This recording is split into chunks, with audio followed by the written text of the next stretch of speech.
I mean, we didn't have much time, so I'm not gonna say we struck out, but we dug into a couple of modern pits and didn't do real good.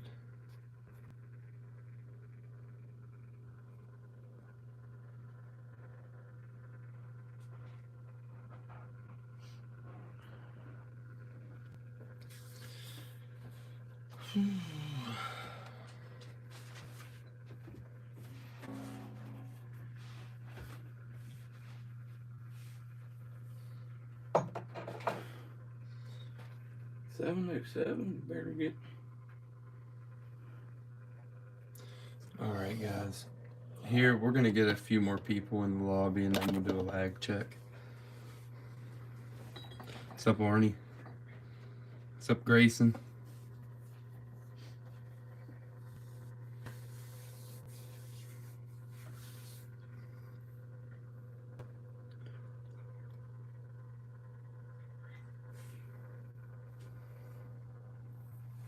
Let a nice. Actually, this is probably gonna be too big to even put out here for you to look at. Yeah, way too big. What's up, Tina? It is nice though.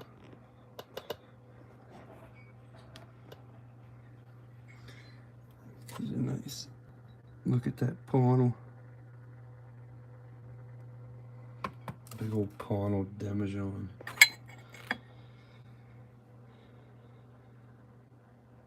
That's awesome, Tina. I'm glad they go together well. I figured they would.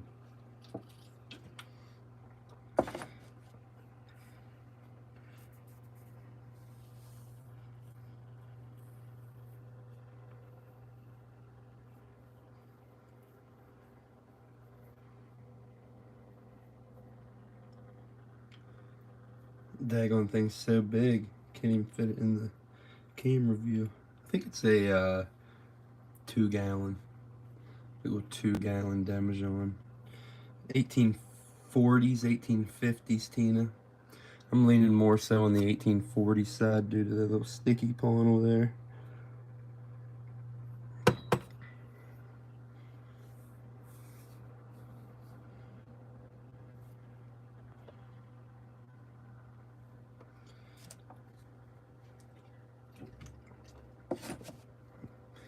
Give you a look at the lip on this thing. It's so heavy, it's like awkward to even hold. Let me try to come in this way. Super nice. But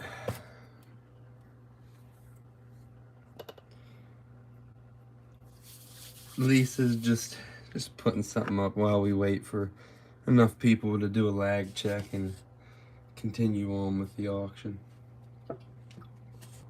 So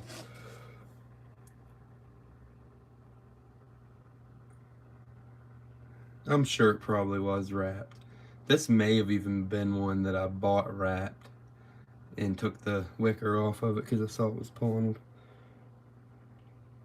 It's a 1840s, 1850s paneled paneled demijohn.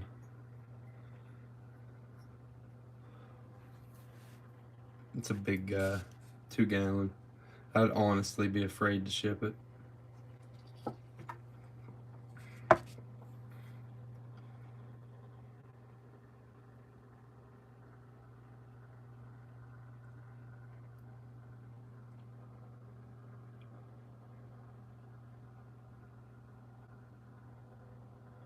Yeah, you would.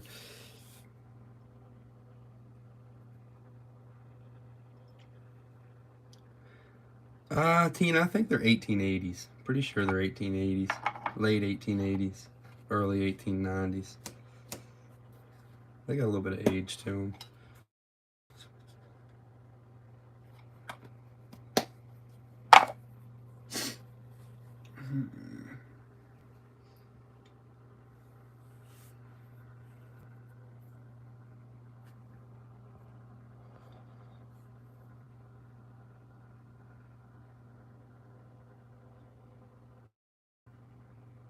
UPS pack and ship.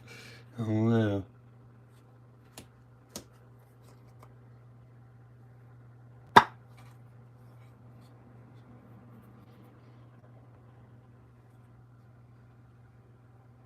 Tina, actually, one was a something I picked, one that I picked, and the other one came out of that hole, and it's crazy because I've seen an amber one out in the wild before, but never a green, and it was weird that I dug the one and then a green one shows up.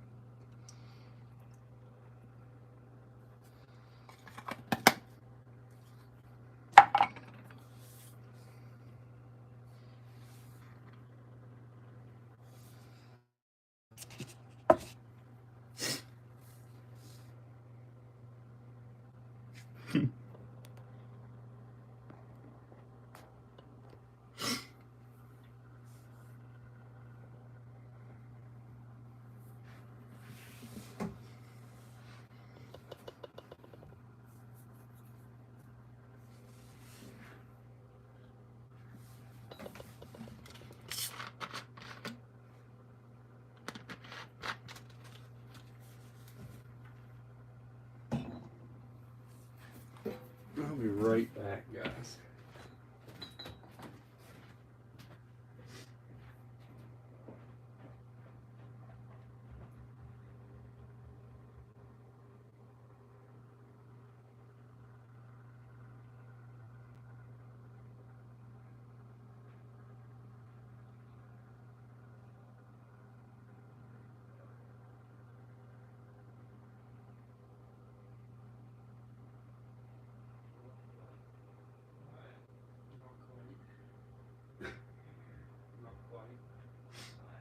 No.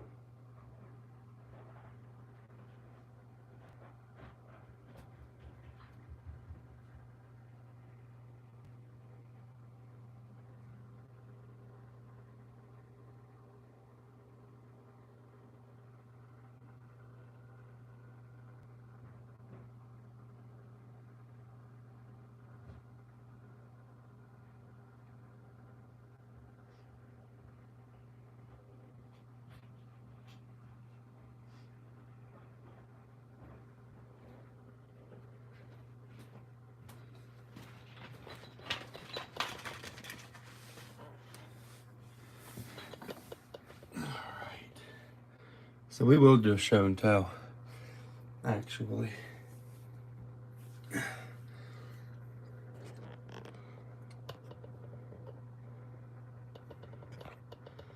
So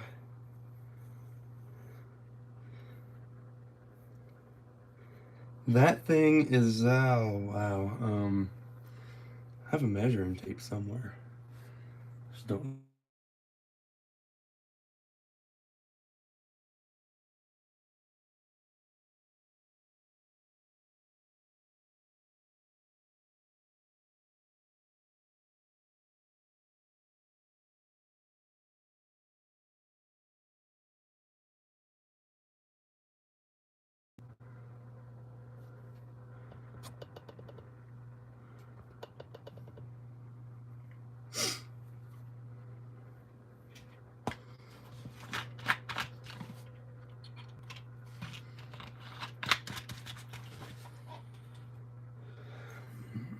Alright, so here's my show and tell. Check this out. This is a J.P. Brady bottler out of Lonaconing, Maryland. And it is a blob top Baltimore loop. And there is a hotel that is still painted on the wall. Hotel Brady. Also had a saloon. Is this bottle not to be sold? Just a little pony blob. And this bottle is the only one known.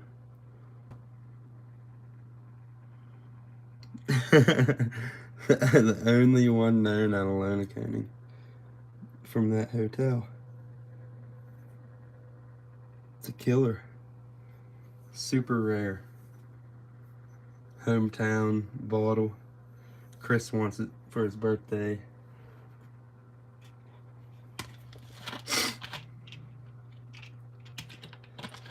I don't know if I can make that happen. I'll draw you a picture of it.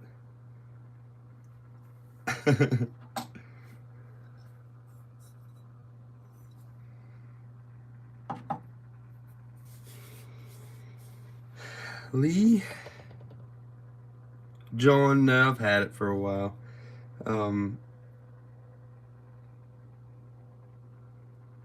Lee, I'd say,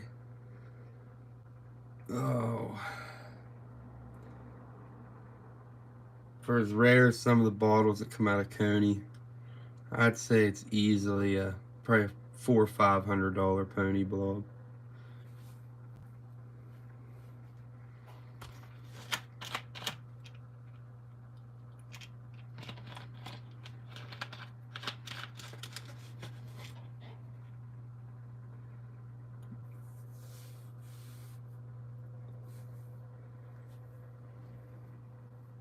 Even in Aqua, Baltimore Loop.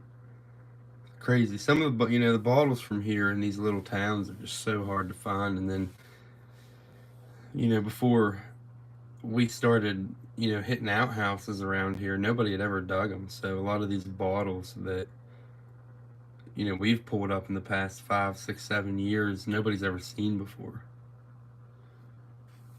And there are some heavy hitter buyers around here, mostly for milk bottles. But anything from the area, which we call the crick, I don't get rid of. That's all super local to me. If I do get rid of it, it's to somebody that's got a museum or something, and I don't want them to. Unless I got doubles, I don't want them to leave the area.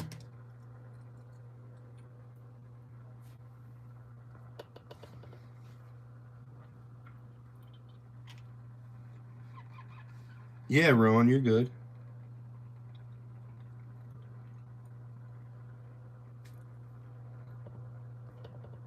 All right, let's go ahead and do a lag check. Let's go ahead and hit a lag check.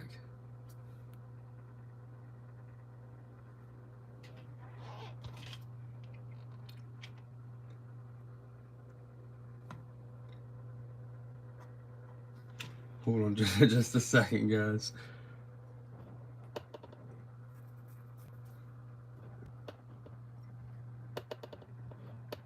Just a second. I ain't started the clock yet. Alright, hold on.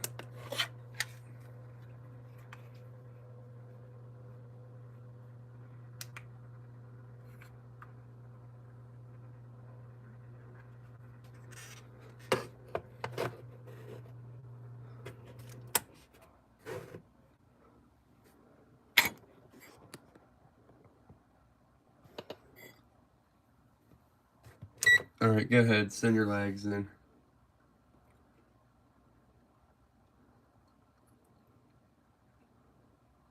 Arnie, Char, Mandy, John, Poofy, Lee,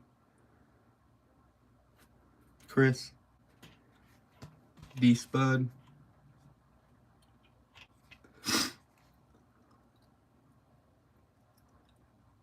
Tina,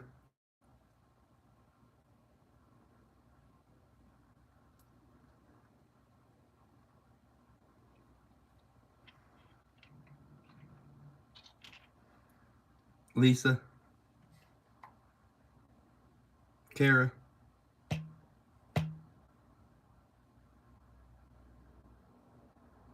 Val,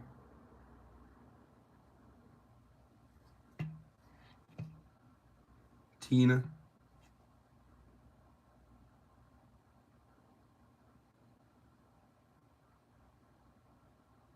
Chris,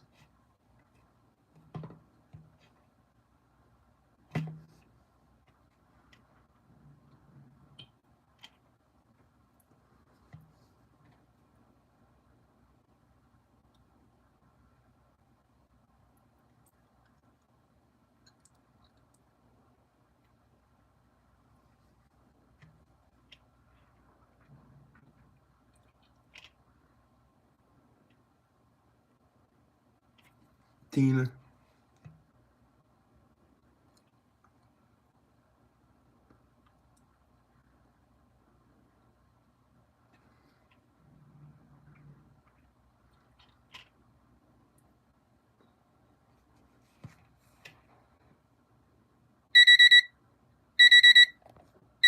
All right.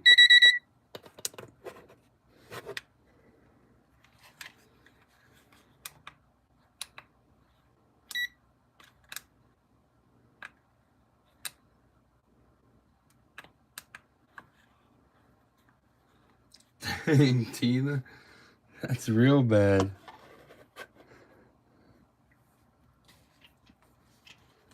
I don't know what's going on there.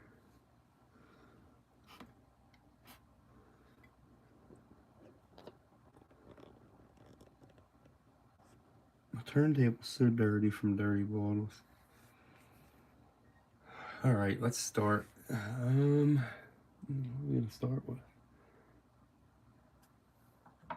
Let's start with. This was actually just dug out of a small little outhouse here locally the other day. There's only like 4 bottles in the hole.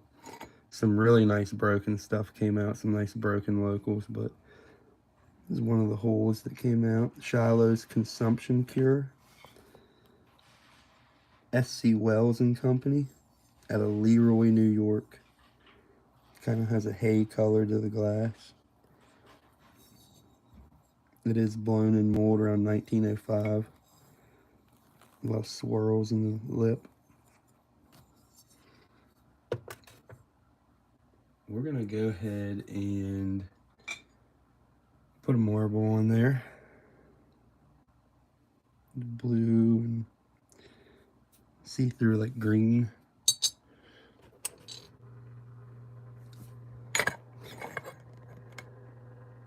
Started at $3, $3 start. Shiloh's Consumption Cure, 1905, blown in mold with a marble.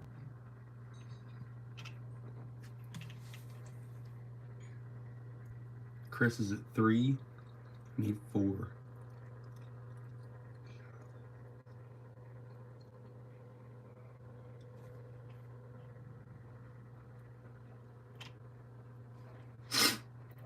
Need 4 more. Char is at 5, need 6.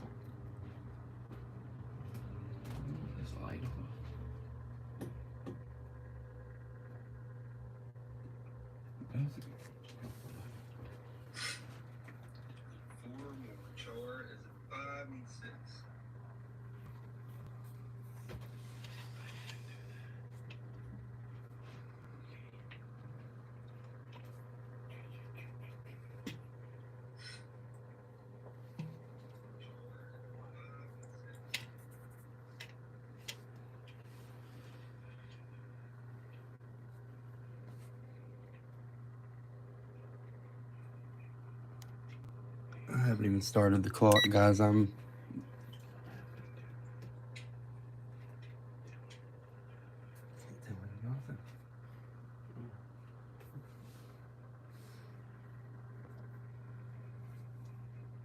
Spud's at 8, need 9.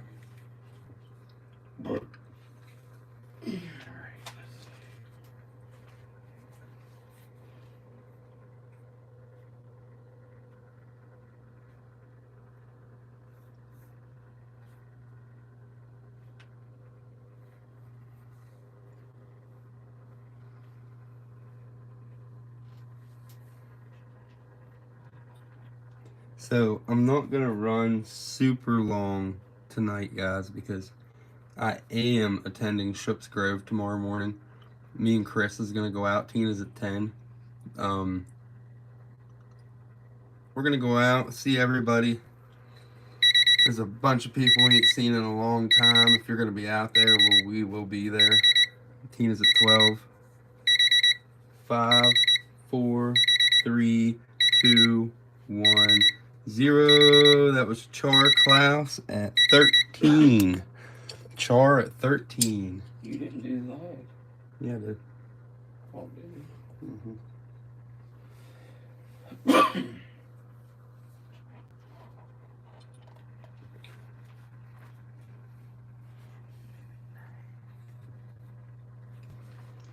Give me 1 second here, guys. Where's that bottle? Huh? What, right here?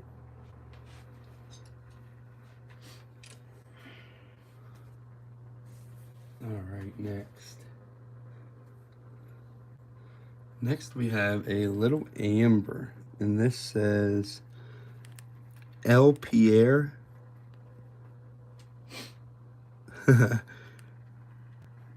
Villigny, L.A. I don't know how to say it. This is French, and I can't pronounce it. Goutte, a Goutte, New York. I don't know. It is blown in mold. Nice little amber, I'd say hair or perfume bottle, something like that. Nice little fancy. A little bit of haze on the inside, but nice little dump dug bottle. And I am going to throw in this marble. It's hard to see. It's got some white swirls. It's purple. Probably a good marble, I'd imagine. Looks like an early one. I'm going to do a $3 start. 9 seconds later. See if it pulls up.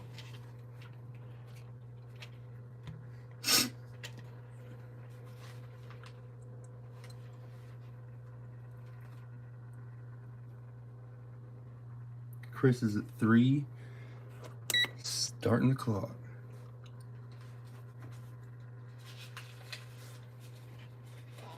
Need 4 more. D Spud's at 4. Need 5.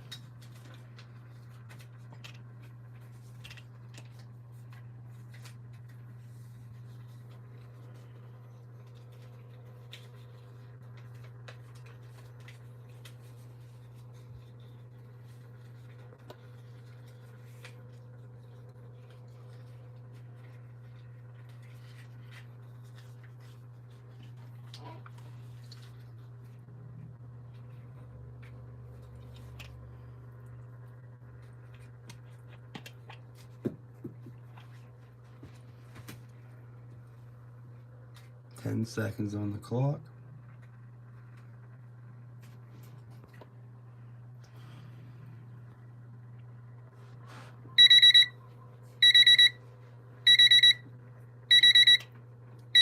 Five, 4, 3, 2, 1, 0. That was Spud at 6.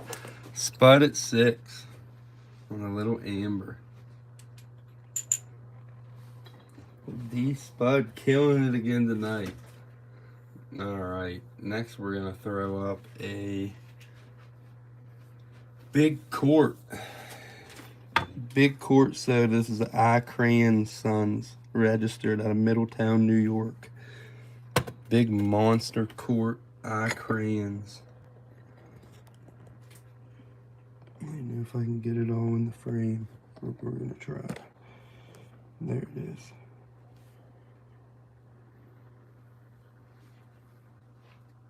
Big I. Crayons out of Middletown, New York. This was dug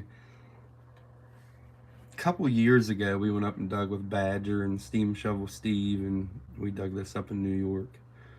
You go ahead and do a $5 start. $5 start on the big 1910, 1915 quart I. Crayons Sun soda bottle.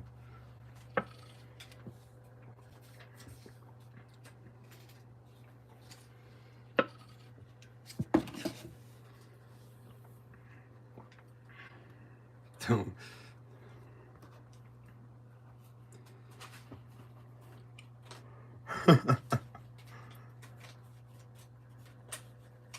Some good reverse psychology there.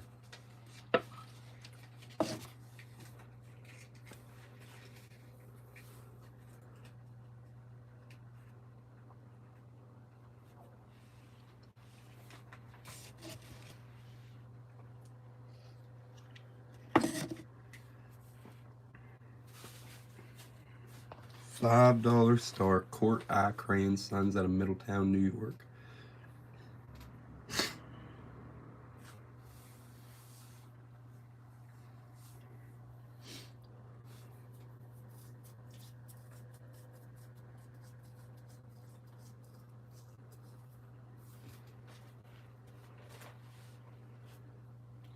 Nobody on the crayons. I'm gonna go ahead and pull that, and here's something different. I've never dug one of these before. Maybe these are common for other people to dig, but we don't dig them here. It says the Heffron Company, Syracuse, New York, and it is exactly like a Larkin and Company. Larkin makes the same exact style bottle. The embossing is the same and everything. Pretty interesting. The Heffron Company, Syracuse, New York. It is blown in mold. Turn of the century. And I'll go ahead and put a marble on that. It's white and blue marble.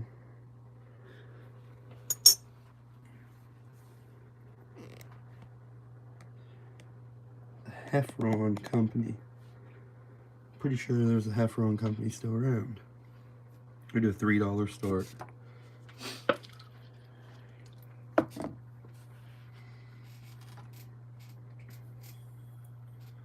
These both got a 20-second lag.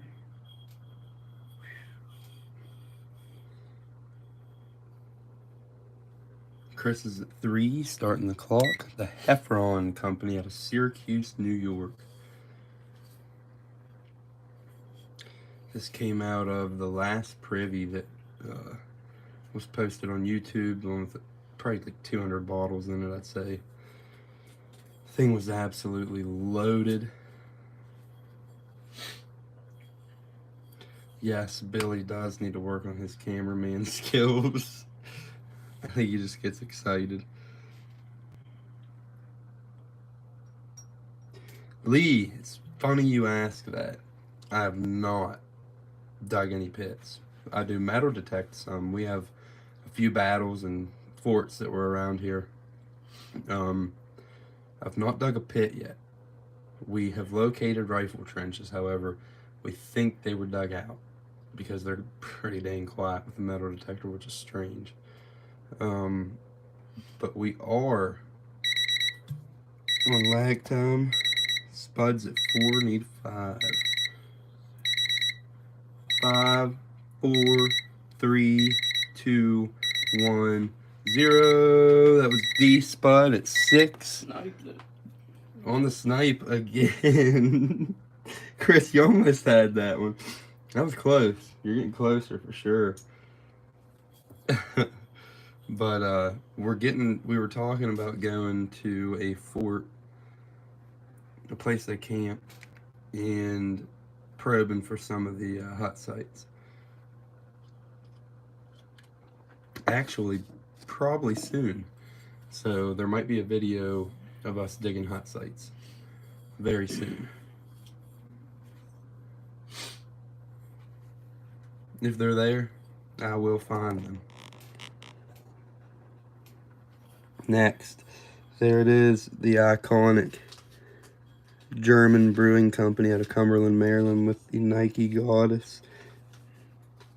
And it's a really, really bold mold.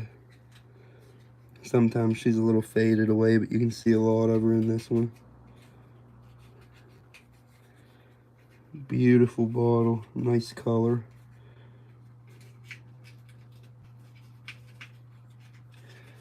It is a blown in mold crown. Super crude. See how crude the glass is in there. 1905, 1910. Nice blown in mold crown. The German Brewing Company out of Cumberland, Maryland. Real nice color on this one. We're gonna do let's do a $5 start. $5 start on the German.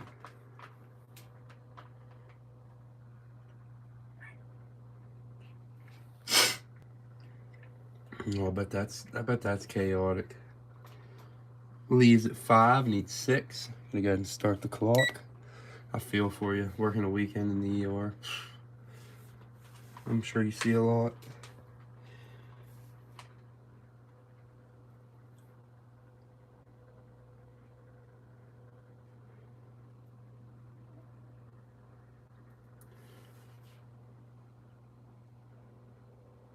Need 6 or more. German Brewing Company out of Cumberland, Maryland. Real nice pictorial blown in mold crown. The Nike Goddess.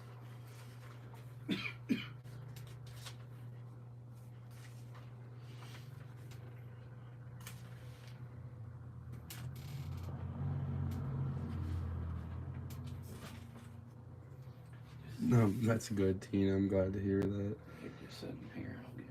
I'll write them down.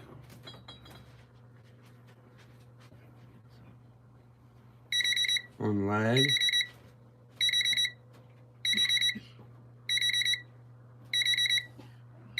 Three, 2, 1, 0. That was Lee at 5. Lee at 5. All right. So that little Heffron bottle.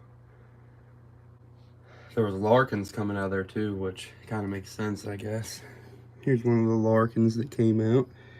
This is a little harder one to dig. You don't see these quite as often.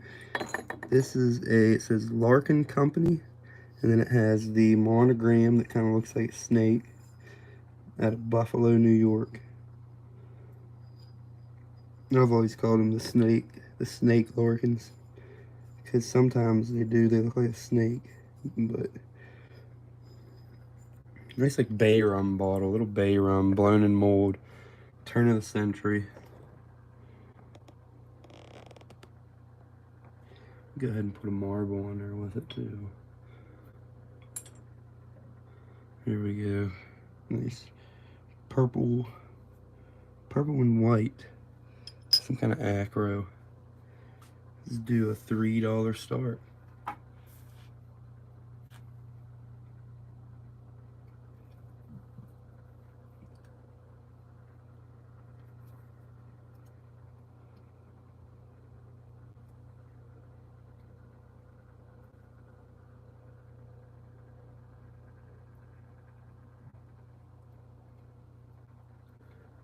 $3 start. Larkin and Company out of Buffalo, New York. Little bay rum bottle, like toiletry bottle.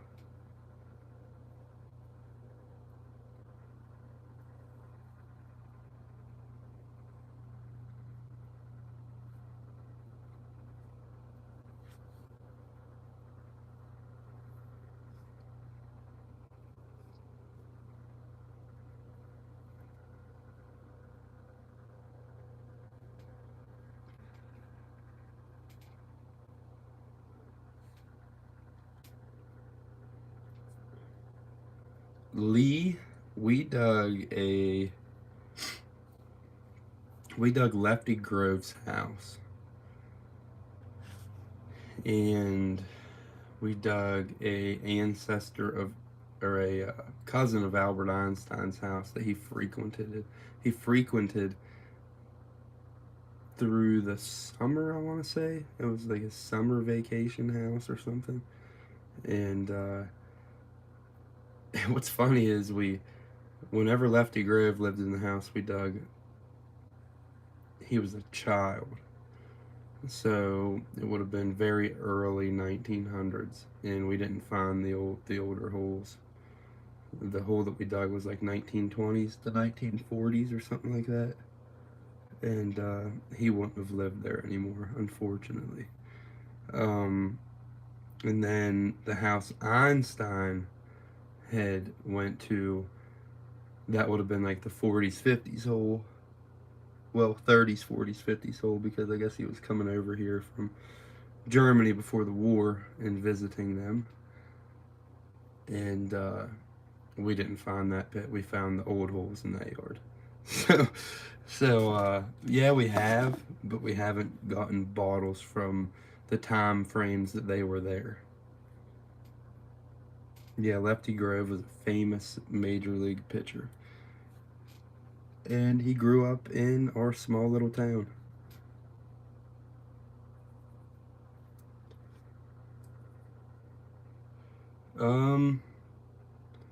Let's pull this bottle and Let's run one of these better quills.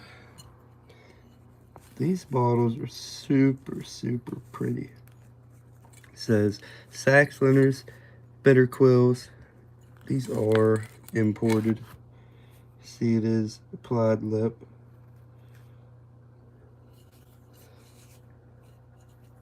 We actually had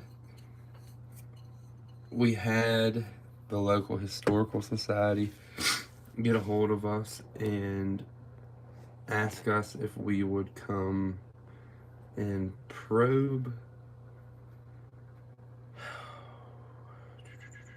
He was an influential African American, and he had a house in the 1850s, and he was, you know, back then it wasn't very common for, you know, black people to have big, you know, expensive houses. But this guy, he was, and I can't remember his name, and I can't remember exactly what he was famous for, but he had money, and he had a house on one of the main streets in Cumberland.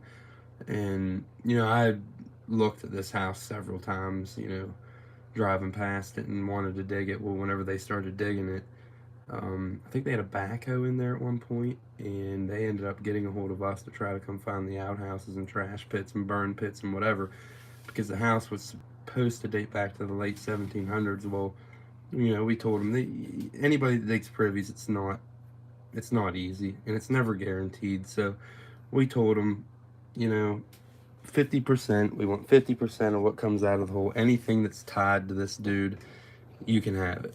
You know what I mean?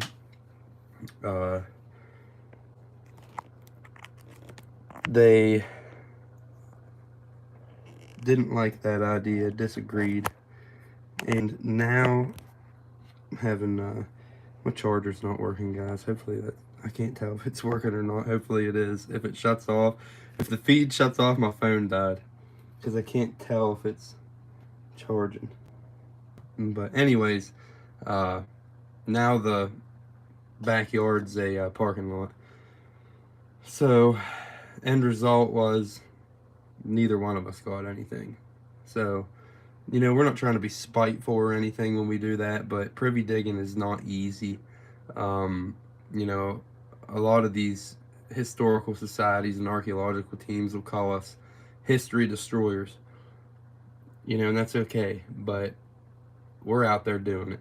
We're out there getting it, and you will never see an archaeologist 40 feet. I'm not bashing any archaeologists, because I know there are some dudes that love glass and they will dig a 40-foot hole, but you don't see many archaeologists out in a 40-foot brick liner, you know, 25-foot brick liner recovering historical glass. But like I said, there are some that do. I do know some that do and have, but not very many. But here it is definitely frowned upon. All right, next.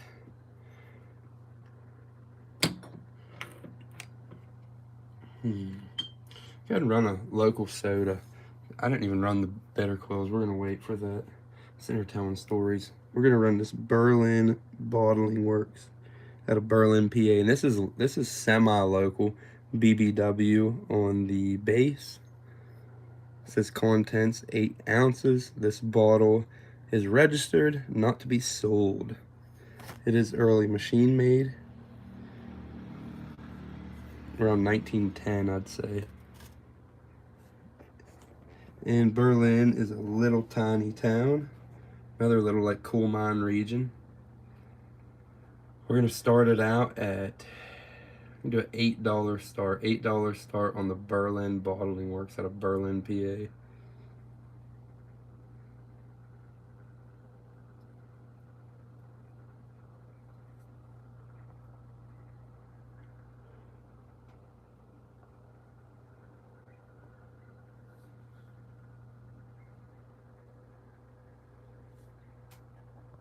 Dang, Matt.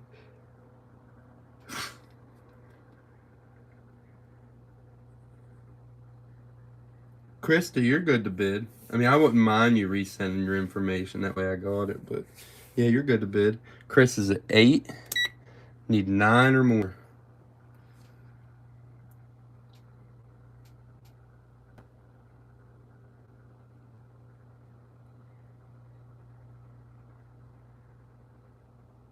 Need 9 or more. Berlin Bottling Works out of Berlin, PA.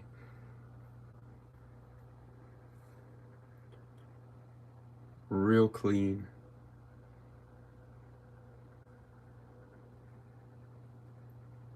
All right, Krista. Appreciate it. But yeah, go ahead and bid.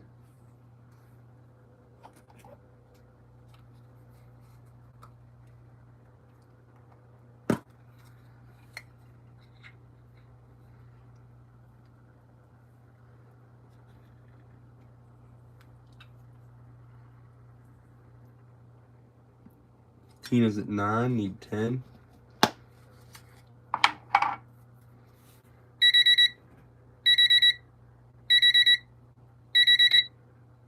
On lag. 5, 4, 3, 2, 1, 0. That was Tina at 9. Tina at 9. I seen a bid come in about Chris. It was. Oh, Chris. That's Tina at 9 on the Berlin, PA soda. I'm having to try to like hold my phone up, guys. My charger cord's trying to tip it over. I'm trying to figure something out here. There we go. All right.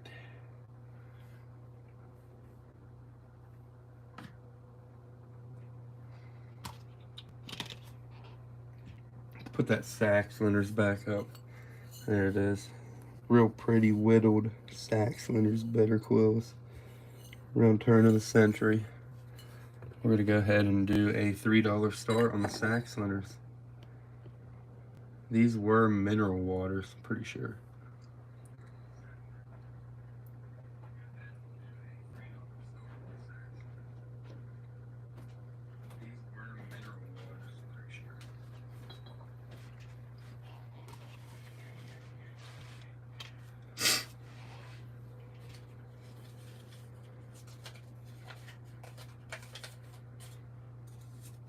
$3 start on the sack cylinders.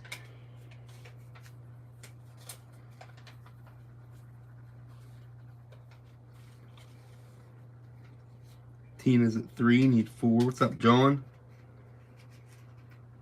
Doing pretty good, pretty good.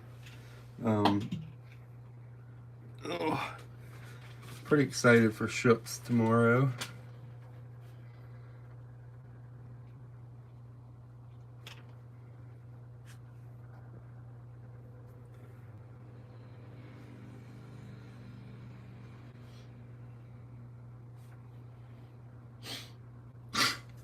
Yeah, Lee, that is true.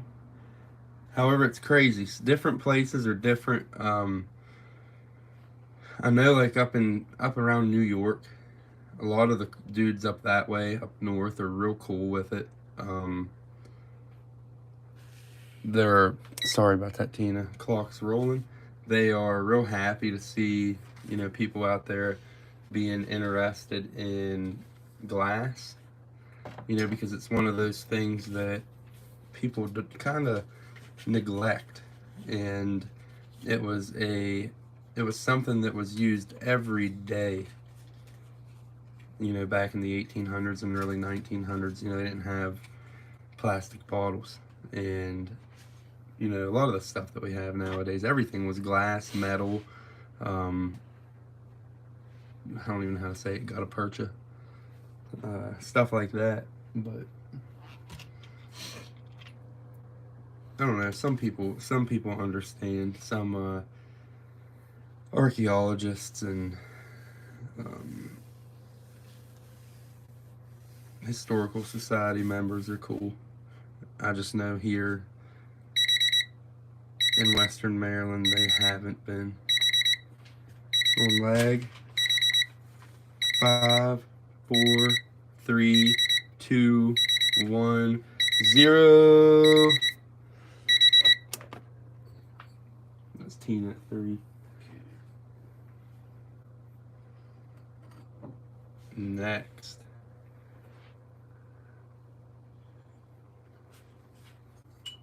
Let's put up the old Acme graduated nurser.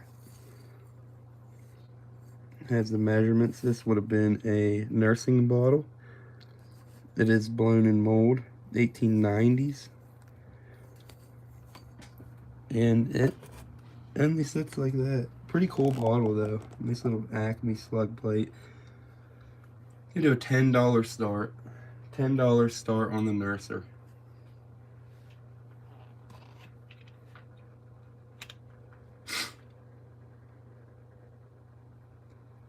Mandy's at 10, starting the clock.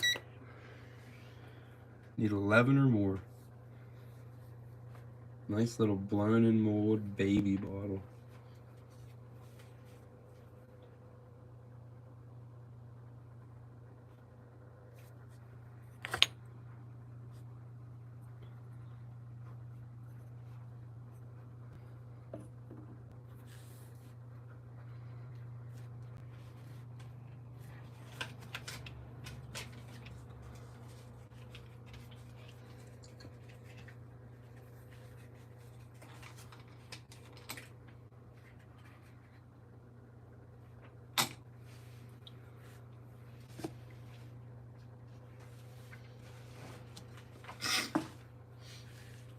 Need 11 or more.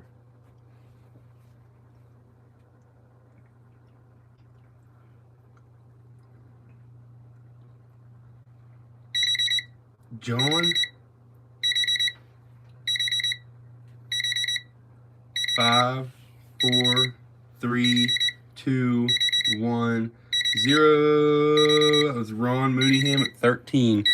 John, I'm not too sure. I don't think I've seen any other colors. But I'm not 100% sure. I think I've seen aqua. Yeah, I think they come in, I'm almost positive they come in aqua.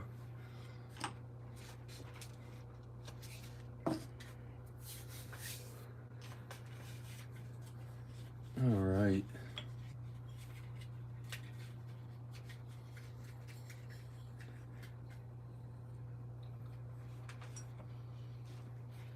Yep, so they do come in aqua, and the John says the aqua is rare. I'm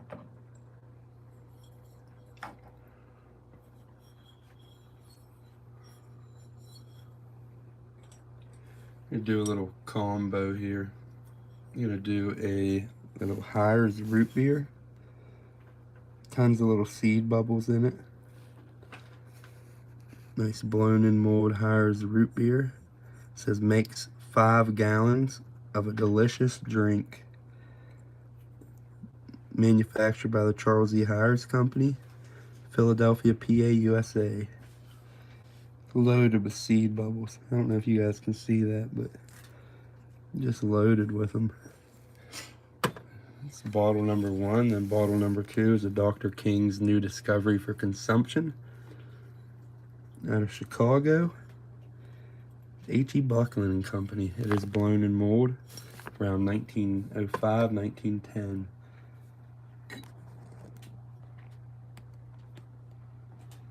And I put a little cat's eye moral on the Hires. Start is $4. $4 start. Give me a tissue.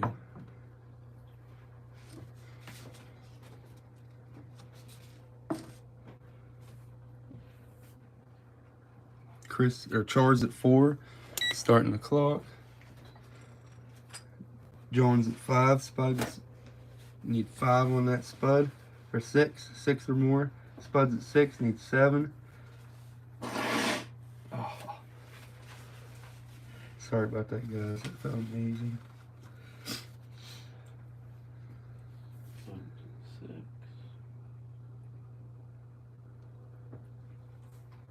Tina, I think it has something to do with... Actually, I don't know. I'm not even going to say because I'm not 100% sure. Maybe something with the cooling process, though.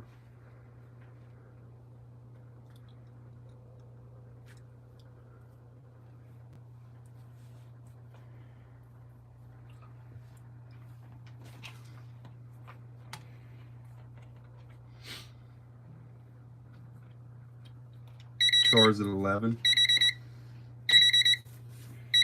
On lag. 3, 2, 1, 0. That was D Spud at 12. D Spud at 12 on the combo.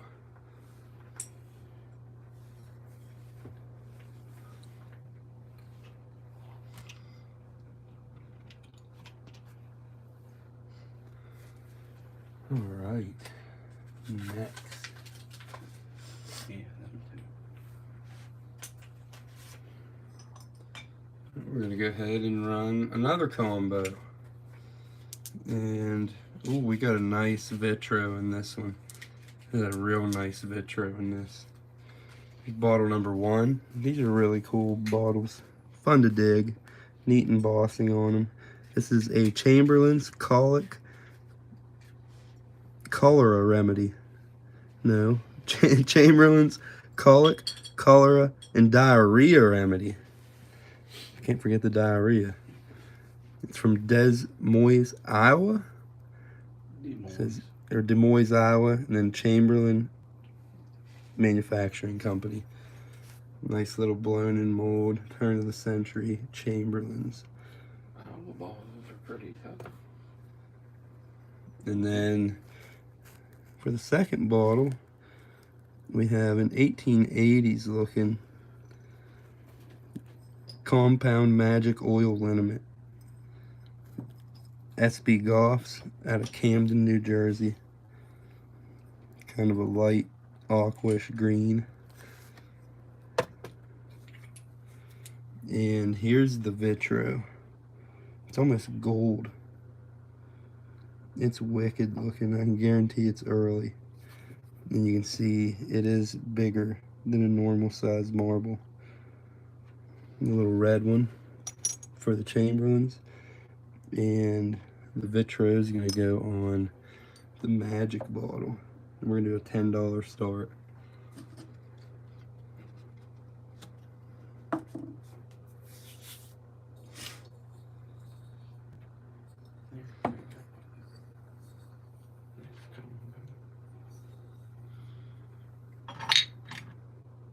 Chris is at 10. I'd say that vitro is probably worth more than 10 by itself. Need 11 or more.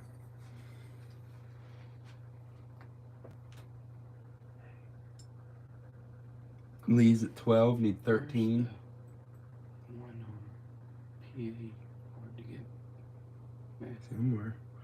I can't find it. Spuds at 13, need 14.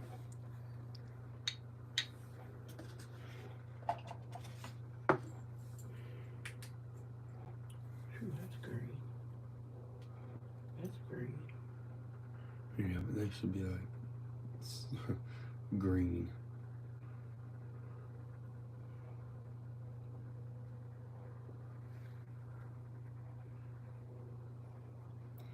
Tina's at 15, needs 16.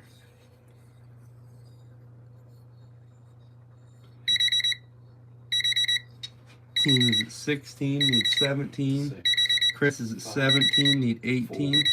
3, 2, 1, 0. That was D Spud at 19.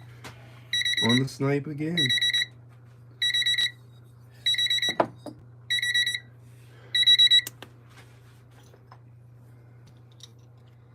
Nope, Lee, your 22 was out. No, what's that? Like Iowa? Just a Chamberlains And what else? and a magic liniment. Okay. Next, we have this one, like normally these say Singer sewing machine oil. This one is probably a generic. It just says sewing machine oil. It is blown in mold. 1890s turn of the century. And this one has a glass manufacturer on the bottom. M something, mix something maybe? Company? I don't know. So that's a base mark I'm not familiar with.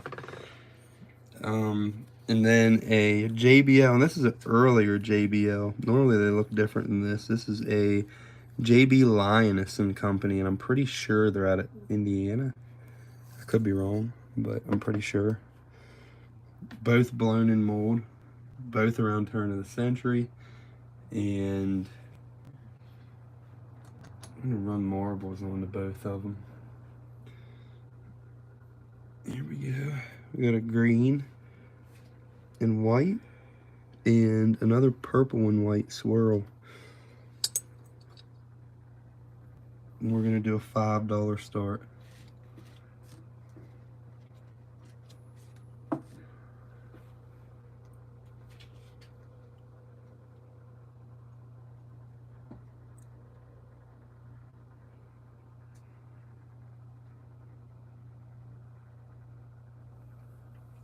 Chris is at 5, needs 6, starting the clock.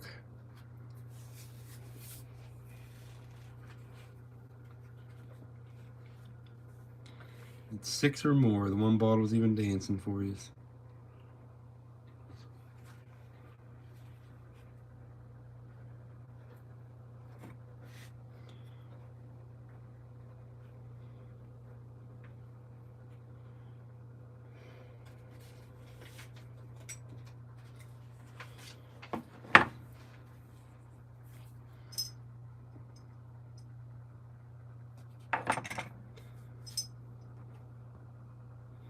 It's 6 or more.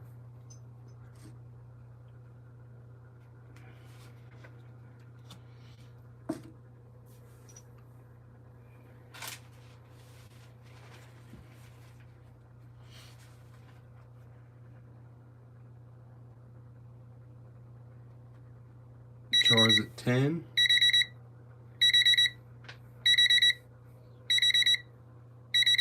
Five, 4, 3, 2, 1, 0. That was Char at 10. Char at 10 on the pair.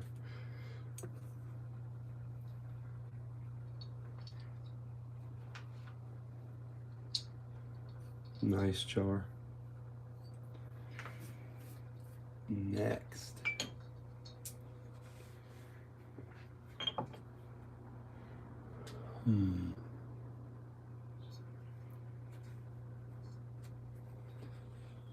Let's do a little druggist combo. Maybe. No, I got one. Alright, so if I can find that other bottle there. Alright, so you guys saw the big, massive Phoenix washing compound ammonia. These ammonia bottles are like hardly ever embossed. So to see one with that much embossing is pretty daggone crazy.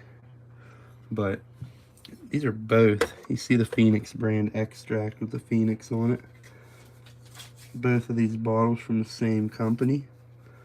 This one's super rare. This one not so much, but this is one of the blown in mold variants, which is harder to find. This little blown in mold flask style Phoenix brand. And then there's the Phoenix brand washing compound, which is super rare. We're gonna run this one first.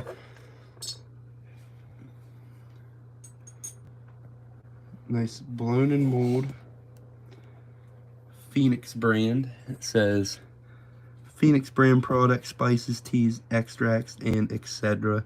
W.H. Crawford, Baltimore, Maryland. Nice. Has a little tiny flake out of the bottom.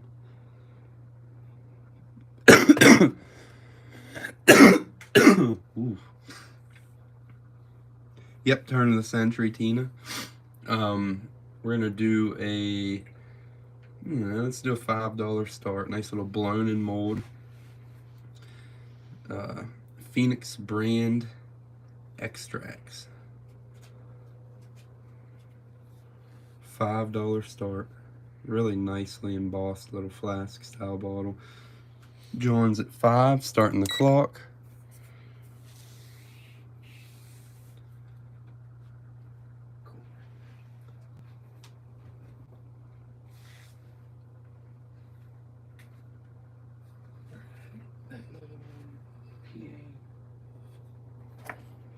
Yeah, do this with it.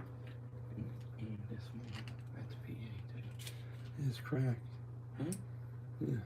Oh. Well, here, do it more with that. It's a good bottle. Yeah. It's a limeade, I think. Spuds at Yeah. 6, needs 7. Yeah.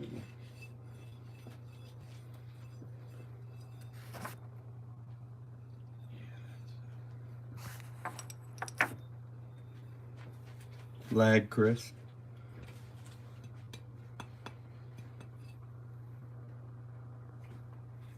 Tina's at 8, need 9.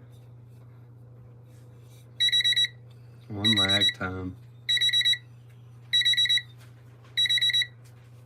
5, 4, 3, 2, 1, 0. That was D Spud at 9 on the snipe. D Spud at 9. Nice, Spud. Sorry about that, Lee. I'll get you on this one. Alright, we're gonna run this Phoenix brand. Here it is. Nice rare Phoenix brand washing compound. You see it's got the Phoenix on it. Looks like an eagle. Ammonia antidote. It says vinegar or lime juice. W.H. Crawford, Baltimore, Maryland. There's your only issue. Yeah, I definitely need some Vicks. I'm pretty stuffed up. Little crack right there. But like I said, very hard to find bottle. And because of that little crack, I'm going to start it out at $30. $30 start. These sell for anywhere between $100 and $150 in mint condition.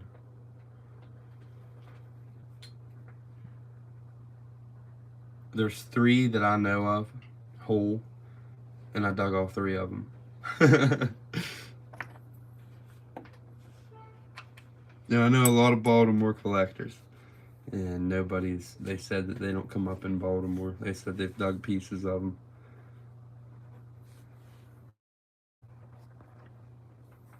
$30 start.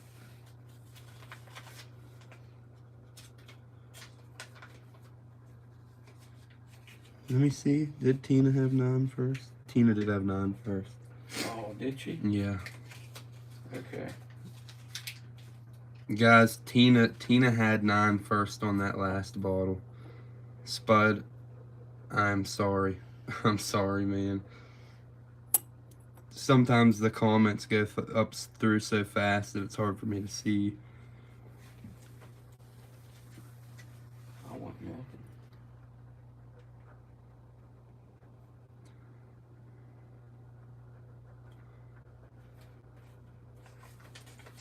Any smoke? Oh yeah.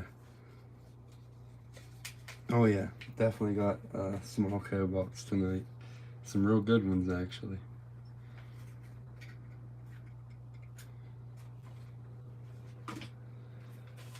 Nobody on the Phoenix. Go ahead and here we go. This is a Thomas Eclectic Oil, Foster Milburn Company, and it says internal and external, blown in mold.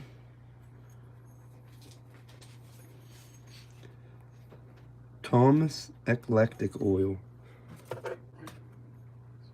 Nice little bottle. Run a little druggist with it.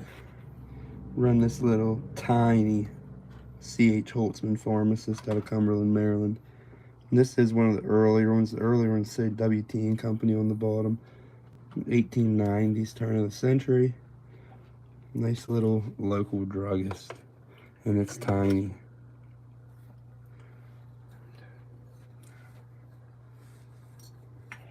Let's do a $5 start.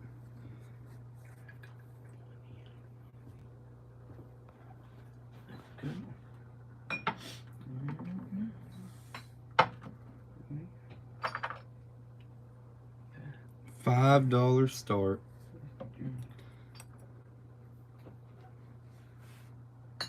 Chris is at 5, starting the clock. I think the eclectic oils are 1880s to 1890s.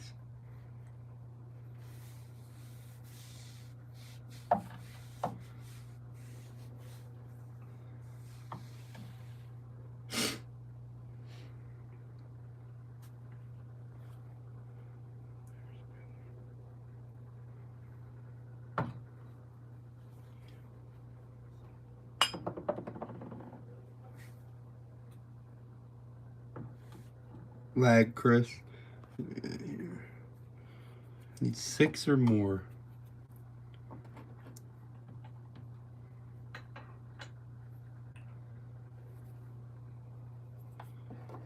What does that say? It says Spuds at 7. That's pretty neat. It says B. Heller and Company. 7, 6, 5. 4, 3, 2, 1, 0. That was D. Spud with an incredible snipe at 12. Daggone. What a snipe. That was good. Alright, let's run a nice little hard to find PA druggist. Here we have an Al McGeaney druggist out of Braddock, PA. Real cool monogram with like a wreath around it. No damage. The WT Company on the base. This is an 1890s druggist. Al McGeaney out of Braddock, PA. A little tough to find Braddock, PA druggist with a, I think this is a Vitro limeade. Now it's on the floor.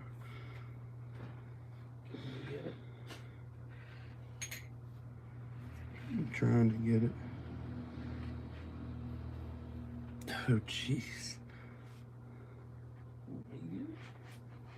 I'm working on it. I got it. Alright.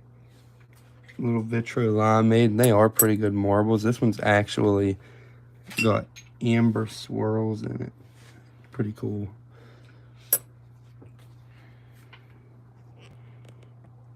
We're gonna do a $10 start. $10 start on the Braddock PA druggist bottle. This is Privy Doug.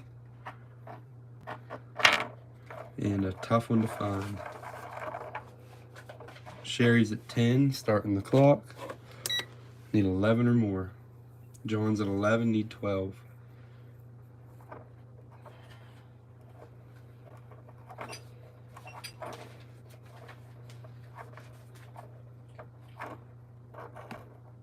Sherry's at 15, need 16.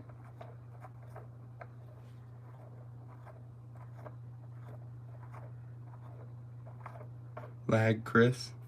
John's at 16, needs 17.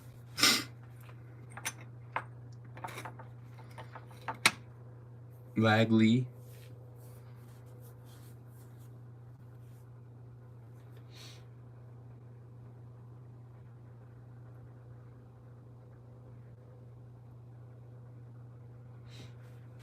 That marble might be something special.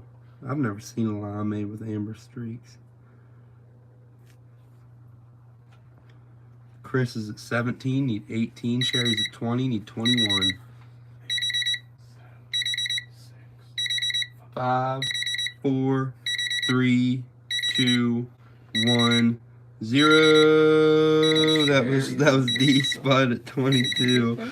Oh man, guys, that was a battle. Spud was in right before you, Sherry. That was a battle. I knew you were gonna want that med, Sherry. That's okay though. We dig a lot of those little small town PA meds. There'll be more. They're always rare too. It seems like they're either rare or scarce when we dig around here. I know, Chris. You haven't got one yet. Holy mackerel. Alright, so somebody was asking about these bottles not too long ago. And I'm going to run something with it that's actually pretty cool. So this is a DDD, and it stands for something Dispensia something or another. I can't remember what it stands for, but this one is blown in mold. A lot of the time when we dig these, they're machine made. This is a blown in mold one. Turn to the center, just have a little lip chip right there. The DDD. There's the base. Nice little bottle. Has a little flake right there on that corner. But no cracks or anything. diners, drive-ins, and dines. And dives. Yeah, that would work. But pretty interesting little bottles. This is a larger sized one than normal.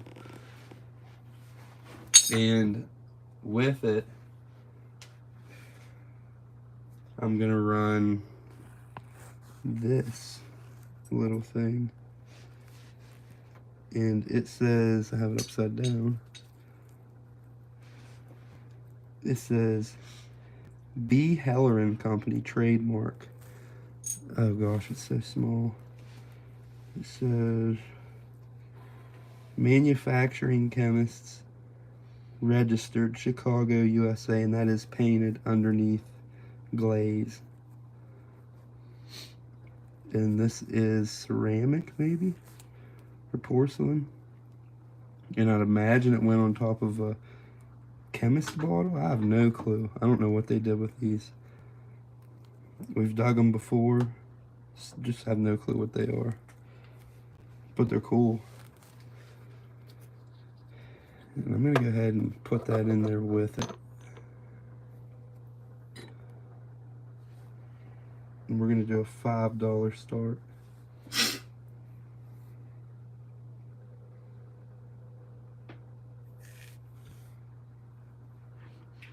DVD for Beast Blood.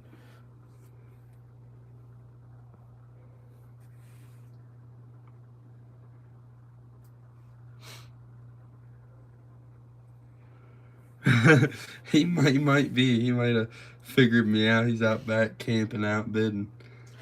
His connection's real good.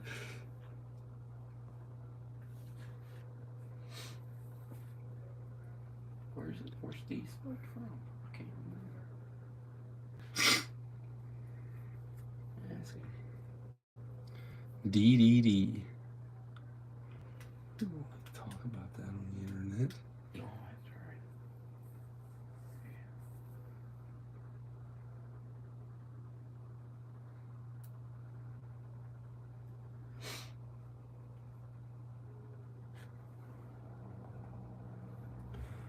Nobody on the DDD with the interesting chemist thing.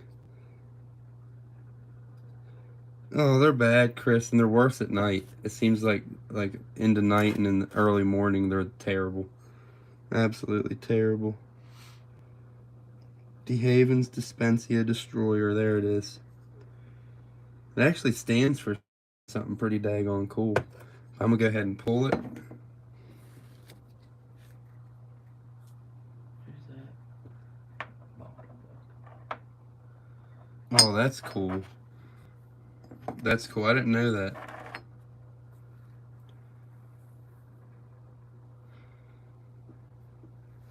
Let's see here. What's next? Let's run. Here's one we dug the other day. This is a Faro China. What it usually said, I think Bizlari or something like that on it. But this one's just embossed Faro China. I'm pretty sure these are bitters bottles. And this one's green. Real nice green. It is blown in mold. Around turn of the century, maybe 1890s. These bottles are really neat. You do a $5 start. $5 start on the Faro China. Hey, bottle box it. Yeah, bring it up.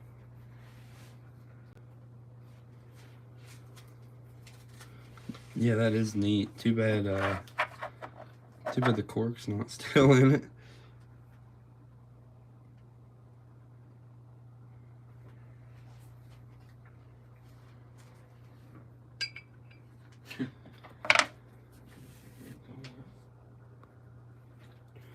$5 start on the Faro China bitters.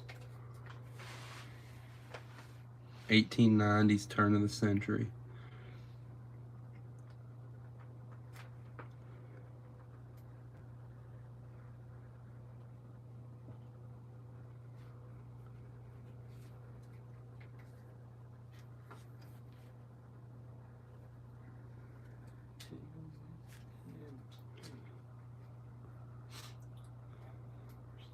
Christine's at 7. Starting the clock. Are you sure? Is that better? She's saying so. Dang, DDD was considered a poison.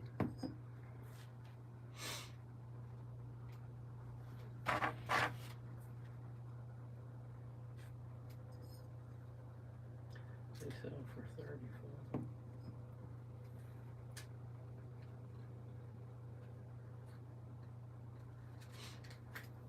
Need 8 or more.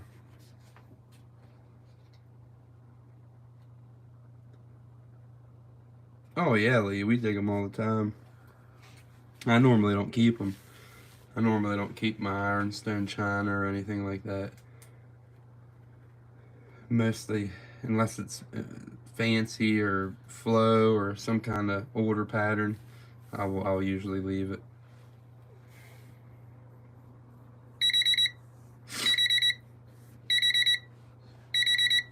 On lag, 3, 2, 1, 0. That was Christine at 7. Christine at 7 on the Pharaoh China. All right, we're gonna do some oddities with this bottle.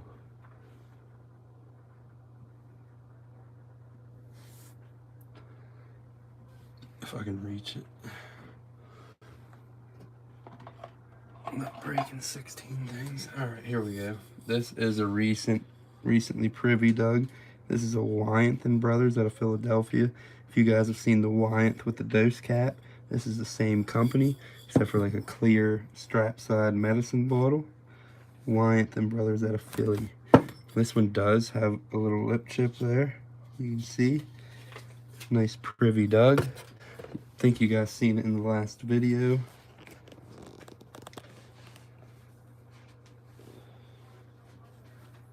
Alright, and here's your oddities. So here's one. This is also, I can't remember if this came out of a privy or a dump. I think it was privy, Doug. I have no clue what it is. It is ground on each side. I don't know if it was some kind of large syringe, maybe. I don't know. It's definitely interesting though. Milk glass. And check this out. I thought this was really cool. So sometimes you dig things out of privies that, you know, they're pieces that most people wouldn't keep, but they have so much character that you got to take them home. This is one of them. This is a Bennington marble, locked in a lock. Like, I'm talking, that thing will not come out. Like, they locked it down on there so hard that it's like into the marble a little bit. I mean, it is cool.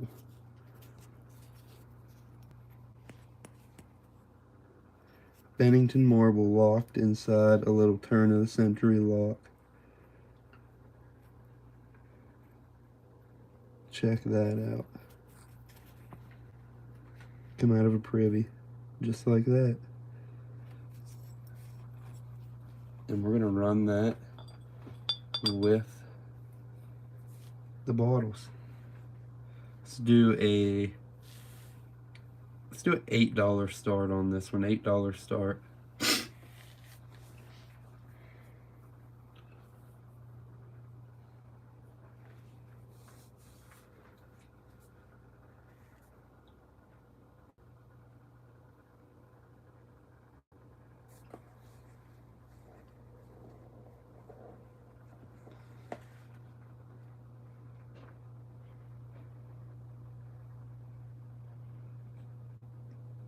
Leaves at 8. Oh yeah, absolutely. The privies are where it's at. Need 9 or more. They just, they also tell a story about the family that was living in that house. What they were sick from, what they were eating, what kind of medicine they were taking, what they were drinking. Tells a lot. We'll find miners' tags in some of them, so you find headlamps and miners' tags. It was a miner's house. which is just about every house in our town was a miner's house, but need 9 or more.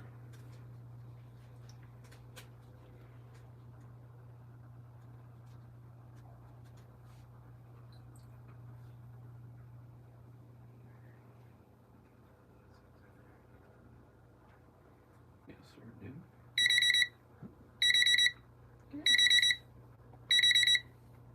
On lag. 3, 2, 1, 0. That was Lee at 8. Lee at 8 on the strange combo.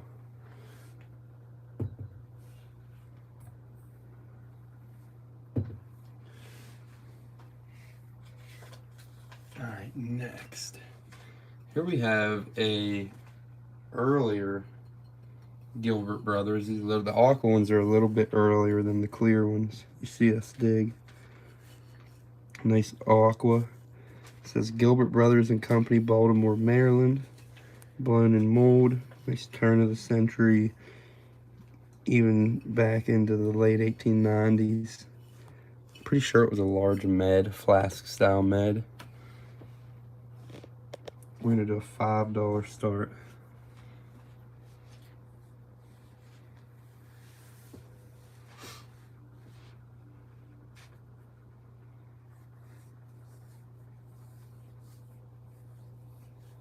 $5 start.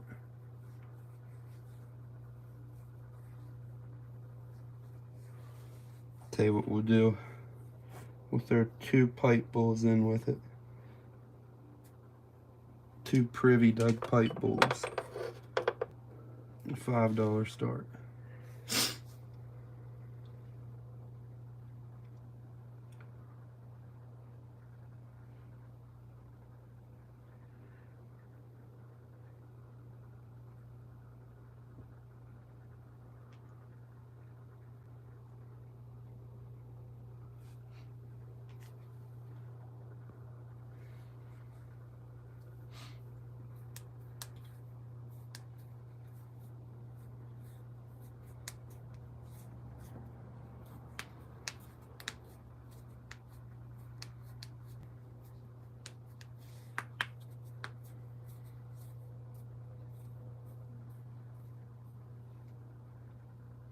Spuds at 5, starting the clock. I need 6 or more.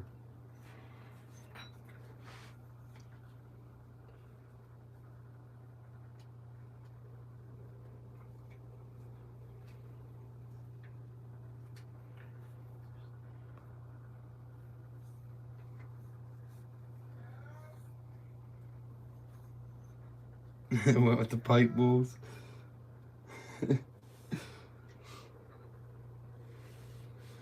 Gosh, that Hagerstown Brewing is unreal. That's a beauty.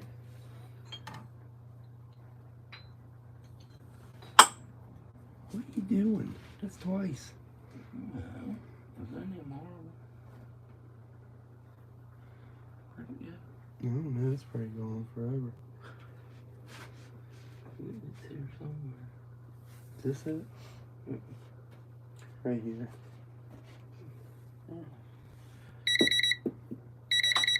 Chris is at 6, Christine's at 7. 5, 4, 3, 2, 1, 0. That was D Spud at 9. D Spud at 9 on the combo.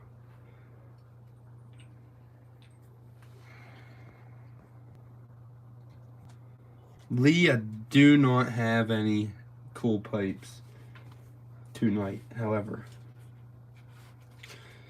Chris dug a peace pipe, and it's ceramic, and it has a woman, I guess you can say, transferred onto it, or it might be painted, I don't know. And it is absolutely incredible. I think it's one of the nicest pipe bowls I think I've ever seen. Like, don't get me wrong, the face pipe bowls are cool, but this thing is next level. It's wicked.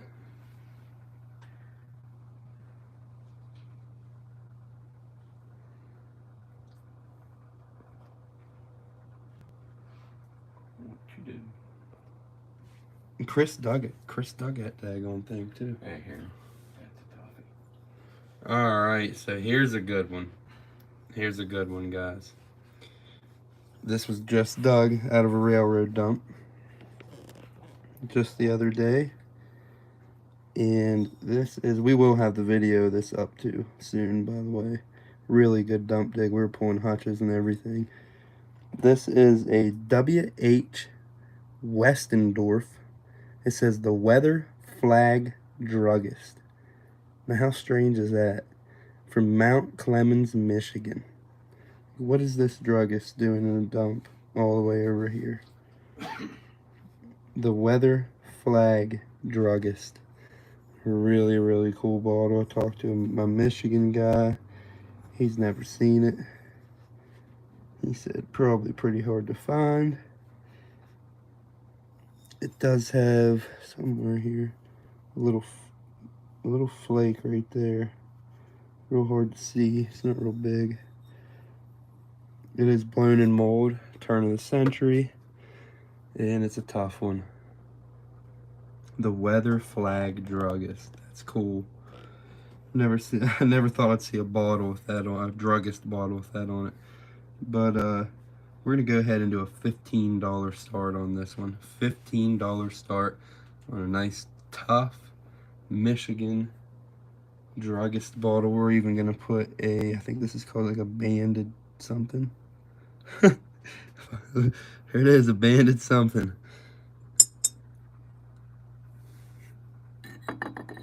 Putting that up there with it. $15 start. This is a good bottle. Chars at 15, starting the clock. And there was some other Michigan stuff that came out of there broke. Really good dump. We tore up on hutches. And they're rare hutches too. I mean, it doesn't get better than digging 4 rare hutches in a day. Especially small town rare hutches.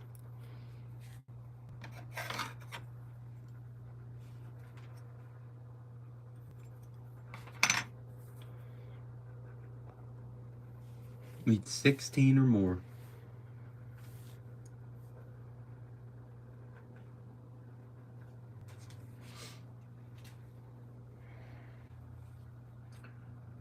Yeah, Chris dug an epic green rice and poison out of Philly. My gosh, is it ever epic. Spuds at 17, need 18.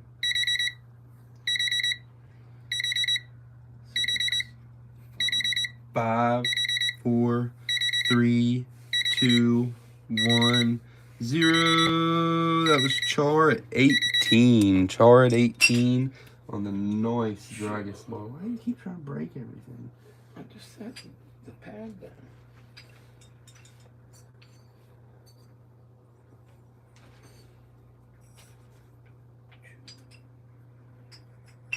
All right, let's do a big, massive Civil War to early 1870s lot. Let's set them all out here. These are all slicks that come out of some of the earlier pits that we've dug. But you can't throw these bottles back in the hole. They're old. It's not even right to do that. All right, so we're gonna look at them all individually. This is gonna be a lot of 5, guys. So here's number 1. You can see, look at the patina on this. It's like yellow, green. It's wicked looking. Nice early, probably nice 1870s med here with some crazy iridescence. Almost making the bottle look green. Nice early med, number 1. Number 2, another, this is a clear strap side drugstore bottle. You can see the lip flared out. Another early one. These can date back to 60s with the smooth base, late 60s, early 70s. Nice early clear drugstore bottle. Next, we have a nice hinge mold. 1860s, 1870s. Applied lip. Applied squared lip. That's strange to me, but nice early bottle. All these are Privy Dug. Then here's your typical 1860s Civil War-ish era, probably mid-60s style snap mold. Nice early mid. Nice paneled one. And then last, we have a nice hinge mold. Check out how strange the lip is on this. We got a big green streak running around the top of the apply. You can see that. It's pretty cool. That is inside the glass. Green streak. Nice early 1860s, 1870s, strange looking applied lip med. And for the lot of 5, we're going to do a $10 start. 5 1860s, 1870s slick medicine bottles.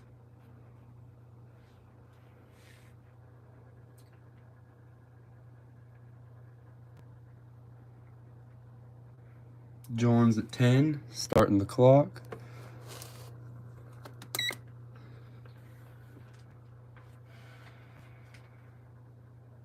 So Mike, Spud's at 12, need 13.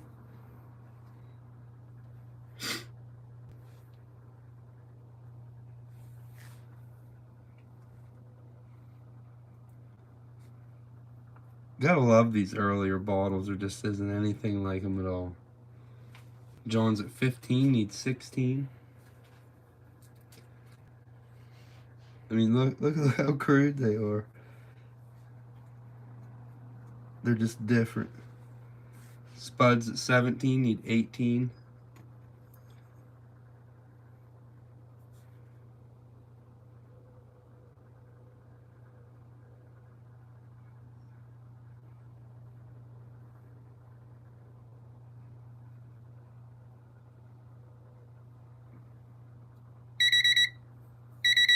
We're on lag. Chris is at 20. 4, 3, 2, 1, 0. That was D Spud on the snipe at 22. Oh my gosh. That was like, that was good. Dang, Chris. I think he's sitting outside Chris's window watching him type on the computer.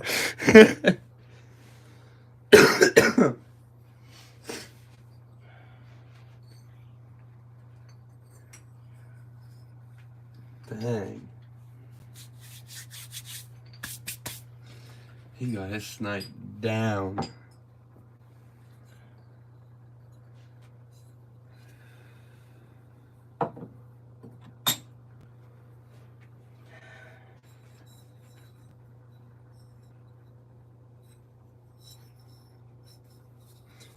Here we go, we'll run one of these snuffs.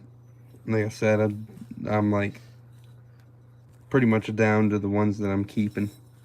So if you want a snuff, if you want any of the ones that are left, better grab them because there are not many left. We're gonna go ahead and run this 1860s.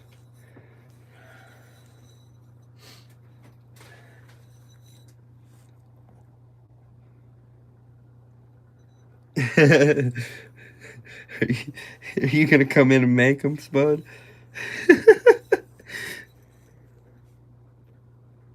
This one has an X on the bottom, actually. I don't think I've noticed that on any of the other ones. But it is hazy. Still an 1860 snuff. No damage. All it would take is 3 or 4 day tumble and it would look pretty daggone good. Nice flared out lip. We're going to do a $15 start on this snuff, guys. Like I said, there's people wanting $40 to $80 a pop for these things tumbled. Oh, you're out there turning them on the fire. That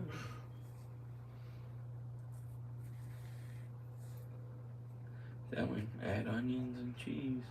I don't eat onions on my dog. I like sauerkraut, ketchup, and mustard. That's what I like on my hot dog, and I'll eat like 10 of them. Easy.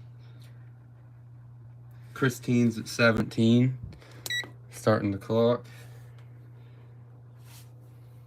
every time we go to Sheets or something to get food and Billy's with us, I'll get like 6 to 8 hot dogs, and he just stares at me. He's like, "You eating all those?"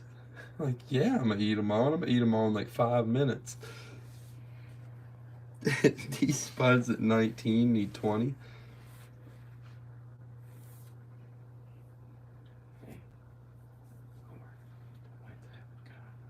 Christine's at 22. Spud's at 24. Oh yeah, Chris. Slowly too. Slowly taking my time, crushing tons of wings. Chris saw it happen. And drinking alcohol at the same time. Christine's at 28 and he's 29.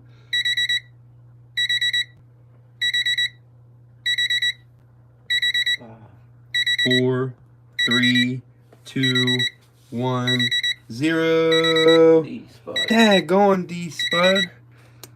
20. No, that was at 32. No, it come in after. Don't come in on time on mine.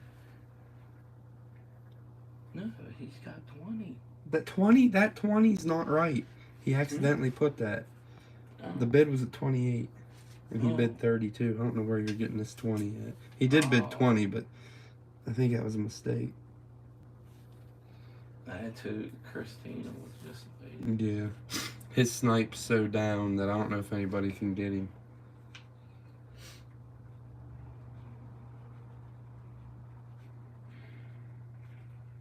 It's impressive. I think it's better than Deborah. Yeah, hers was good.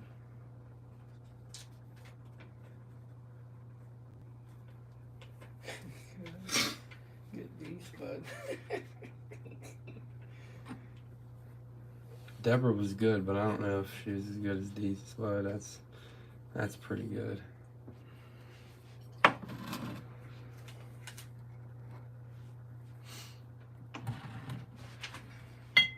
Next, we got hiding back here. What is that? That's a Zips.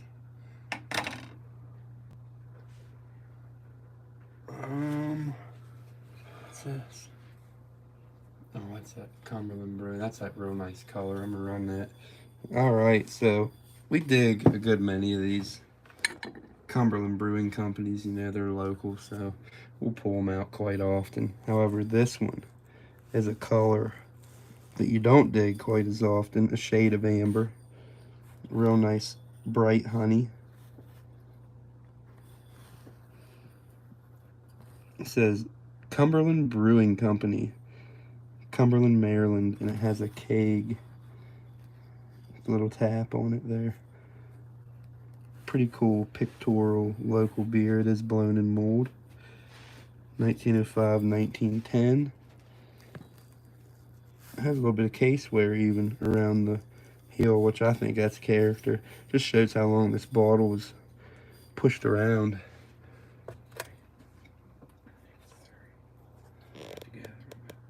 Let's do a $3 start. $3 start on the Cumberland Brewing Company out of Cumberland, Maryland. Blown in mold 1905 to 1910. Pre-prohibition honey amber beer bottle.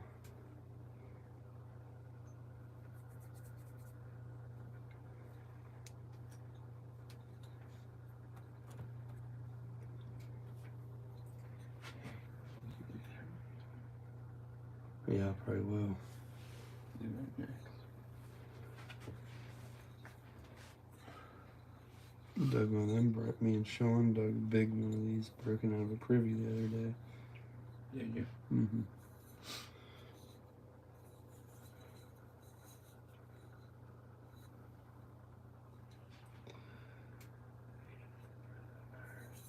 Oh, you waiting for that Myersdale court.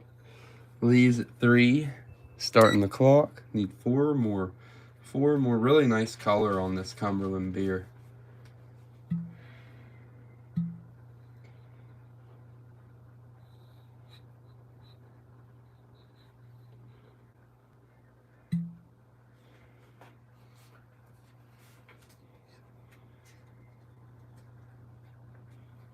Snap. What snap?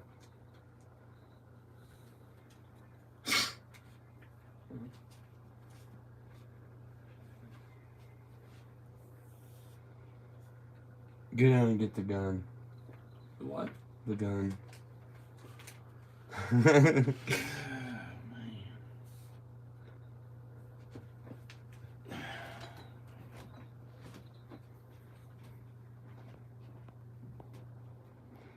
Mike, I'll show and tell it. However, one of the guys that was digging the privy with us, he said that he gets first dibs if I sell it. 5, 4, 3, 2, 1, 0. That was Jeff Bauman at 5. Jeff Bauman at 5 on the Cumberland beer.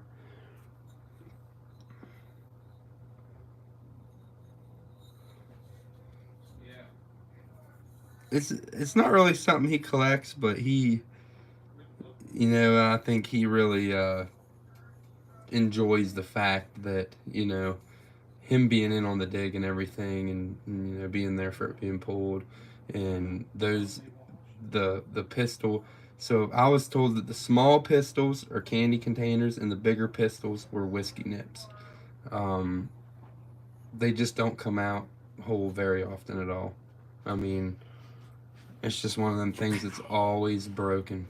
But here, we'll do a little show and tell on it. So here we go, guys. We dug a privy just the other day, me, Chris, and our buddy Sean. And this right here came out a nice little, actually decent sized. I mean, you can see it fits in my hand pretty doggone good, so it's not real small. And it is ground lip, screw top. Excellent little pistol candy container or whiskey nip. Around turn of the century.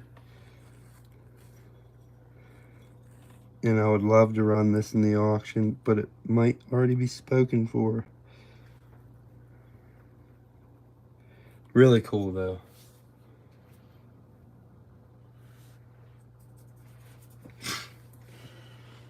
All right. Oh yeah. All right, here we got Lee. Oh, I don't know.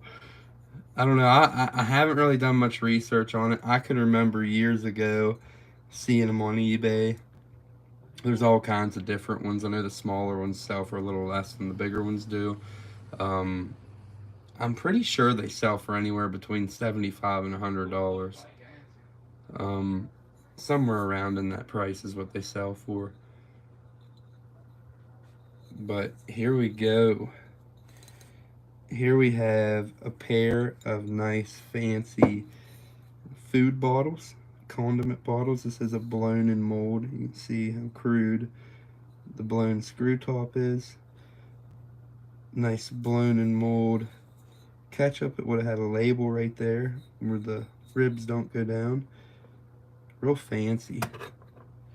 And then we have another blown in mold large pickle.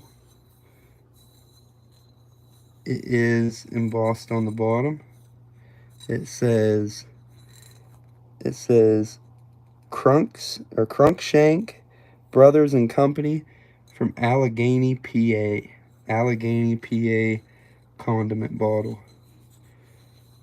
It is blown in mold. Both privy dug. Both actually came from the same privy. We're gonna do a $5 start. $5 start on the pair of condiment bottles.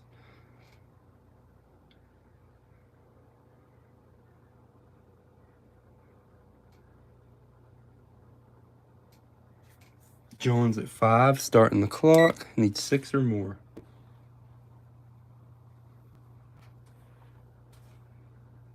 After these, we are going to start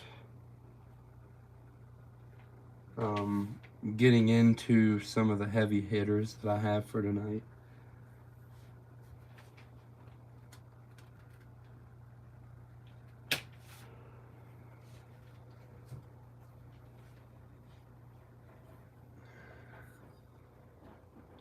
Actually, I'm going to run one more Doug bottle after this.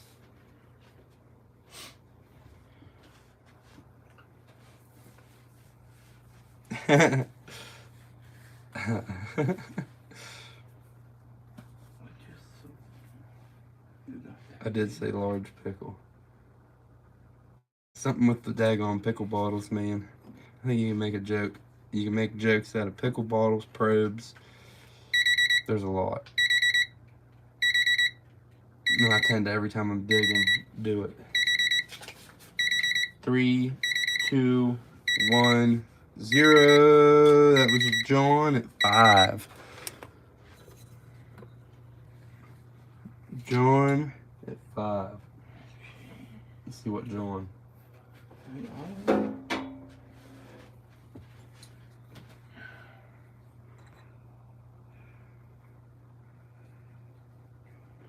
Okay. What's up, Jeff. Peach? That was Jeff. No, it wasn't. Yeah, Jeff Ballman. Jeff got the beer. No. Yes. Lee got the beer, didn't he? No. Oh. John just got that. Okay, John, meet you. I got you.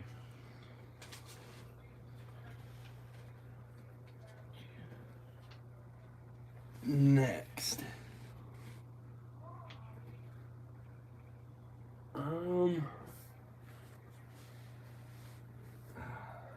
Alright, we're going to start running some higher end stuff. Here we go. Starting off with a blown in mold ice blue hoeing out of Cumberland, or not hoeing, the Malampy Bottling Works out of Cumberland, Maryland. It is blown in mold, and the ones with the big gooding on the base are the harder to find ones. Nice ice blue in color. Great looking color on this soda bottle. 1905, 1910. And this variation in style, there are not many out there. We've not dug many of these and not seen many of them local. Some of the local big hitters, they've only ever seen a couple. So nice, hard to find soda bottle, local. We're gonna do a $15 start on this, guys, and I can tell you this is a right now around a $50 soda bottle, $60 soda bottle. Locally, I'm gonna do a $15 start.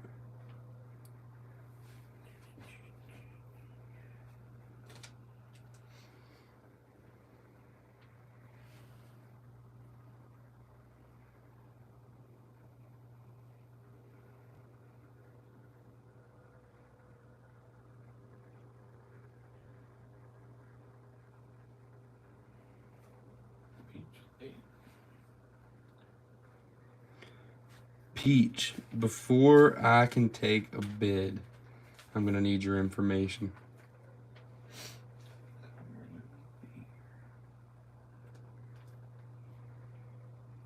Oh yeah, I forgot to tell you guys this. So before I was letting people bid, before they were sending information, I have since had a couple people run bids up, and maybe they're not fake, but they're not sending their information. So if you're seeing bottles that you see me run before, it's because those people did not send me their info, so I couldn't send them any kind of, any kind of PayPal invoice or anything like that. So the bottles are getting rerun. Peach, all you have to do is send your PayPal information and your street address to my email address. If I have it sitting here, I do. Can you grab me that?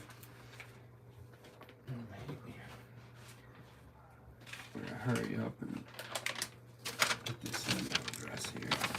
All you gotta do is send your information to my email address right there. cjwellings32@gmail.com.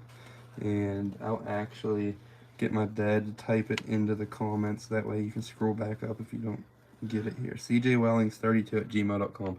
All you need is PayPal information and your street address. Or however you prefer to pay. I do Venmo and Cash App as well.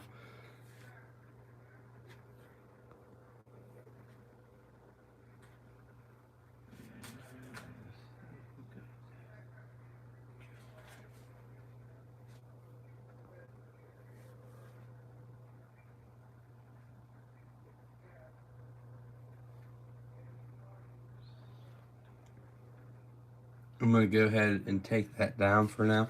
Peach, if I get your information, that will be your bottle for $25.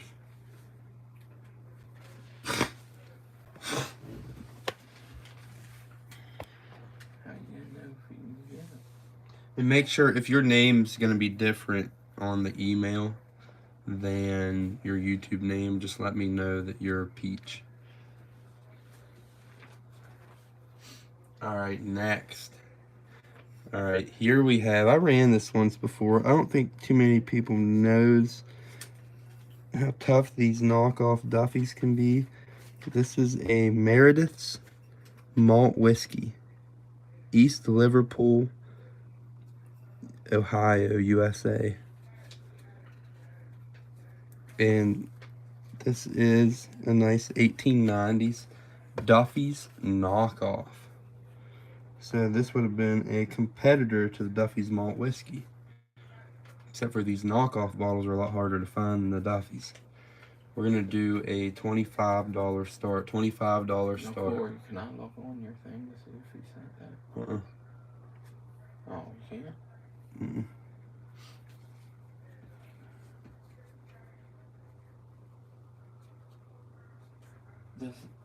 Chris is at 25, starting the clock. Hey, you ought to ask if anybody knows him. I didn't know he's legit. We'll figure it out. There's a lot of nice stuff coming up.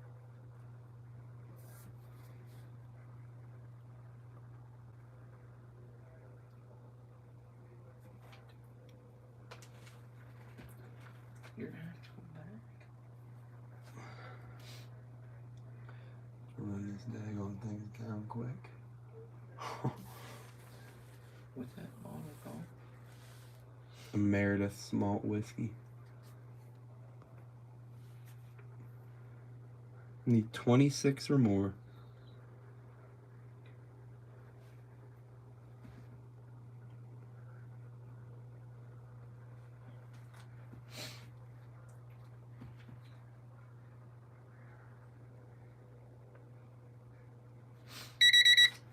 On lag time. 4. 3, 2, 1, 0. That was Chris at 25. Chris at 25. You got a good one too. Next. Here it is. I'm going to rerun this. And I can tell you right now, guys, this is a killer soda bottle out of North Carolina. This is a Dr. Pepper debossed with the clock from Parkton, North Carolina. And if anybody knows about North Carolina soda bottles, you don't see them very often. They're a lot harder to find, and they sell for a premium. Crazy. It's crazy how much money some of these southern soda bottles sell for. But we're gonna do a $40 start. $40 start. And this Dr. Pepper,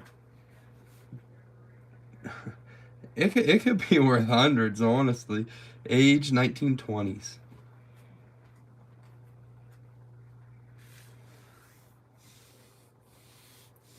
Chris is at 40. Starting the clock. He did want it. He's getting it.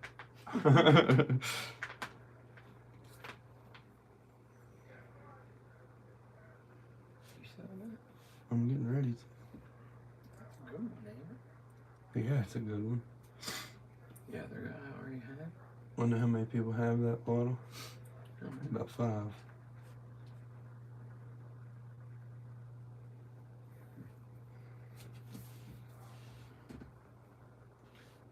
Need 41 or more.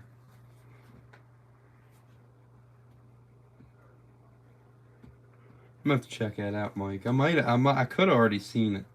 I honestly don't scroll through Facebook too much. We're always so daggone busy digging that you know, every now I'll get on Facebook, hop on there for a little bit late at night, but other than that, you know, Tina's at 48.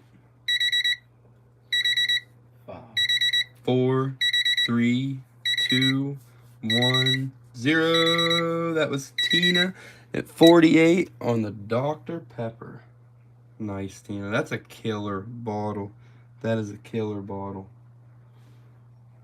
Oh, these were both just out. That's okay, because I got another killer soda coming up. Here it is. Oh, the horse head. Alright, so anyways, this is a rare blown in mold. You guys have seen us run the horse heads if you've watched the Crick Diggers auctions back whenever I was on there. I'm sure he's probably still running the horse head soda bottles, but this is a blown in mold horse head soda bottle. And instead of it just saying Hoeing Bottling Works, this one says Edward F. Hoeing, Lonaconing, Maryland, with the horse head. Also, difference in this one, it says the ounces. Capacity 7.5 ounces. This bottle is registered not to be sold. You guys, glass company right there on the heel. What's up, Steven? Heck yeah, all the way from down under. What's up, brother? Edward F. Hoeing. This is a rare local soda from my hometown. 1,100 people. Just a teeny little coal mine in town. These bottles are really hard to find and do well, very well locally. I'm going to go ahead and run one in the auction. And the start on this one's going to be $40. $40 start.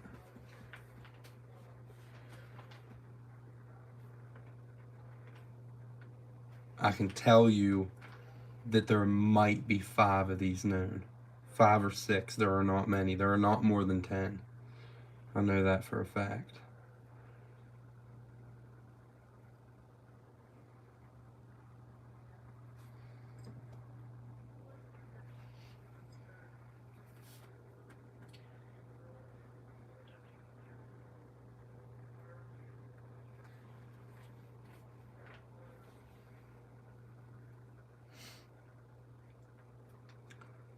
$40 start on the Horsehead blown in mold Edward F. Hoeing at a small, tiny little cool region town, Lonaconing, Maryland.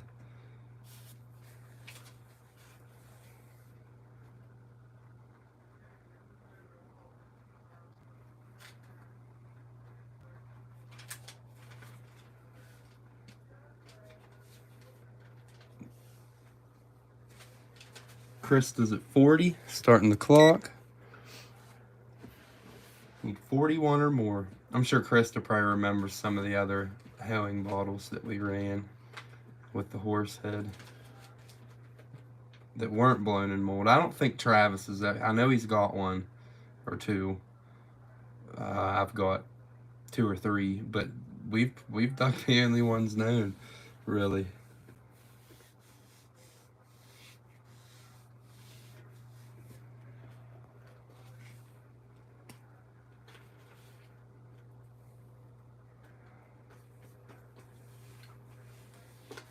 They are really, really cool bottles. Not too many soda bottles have a horse on them.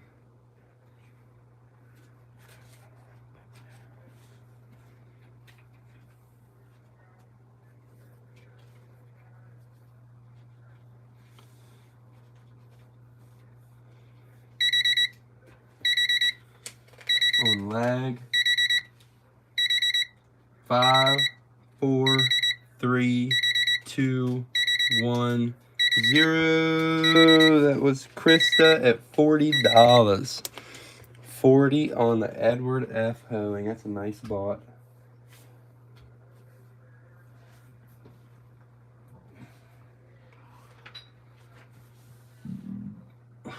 All right, here we go. We're going to do another beer.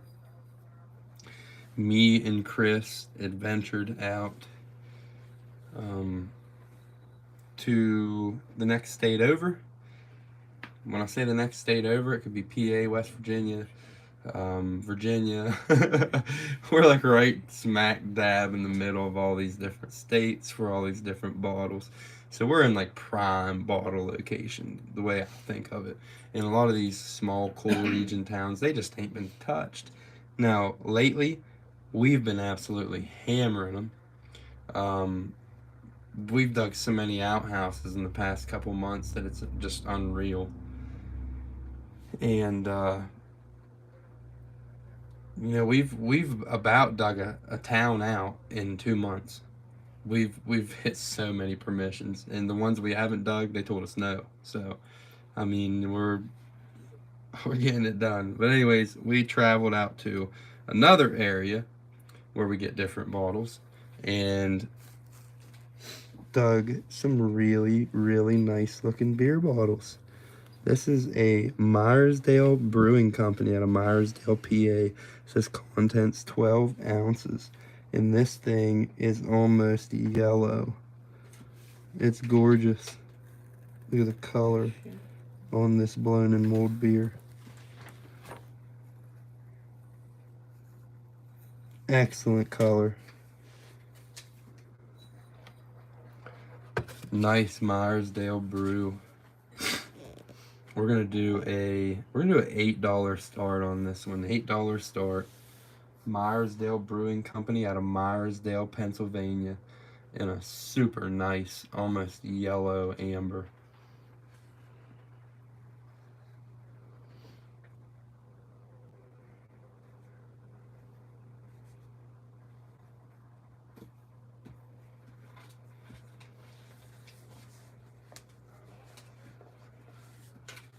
(1905, 1910).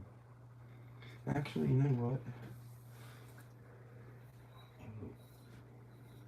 Sherry's at 8. There's another one. Where is it at? Did you not bring it up? Yeah, I brought it. It's back here. Where is it? It's a different. It's over there.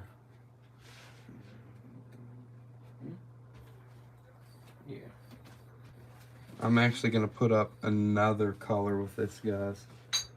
Here we go. Actually, a whole different variation of the bottle and color.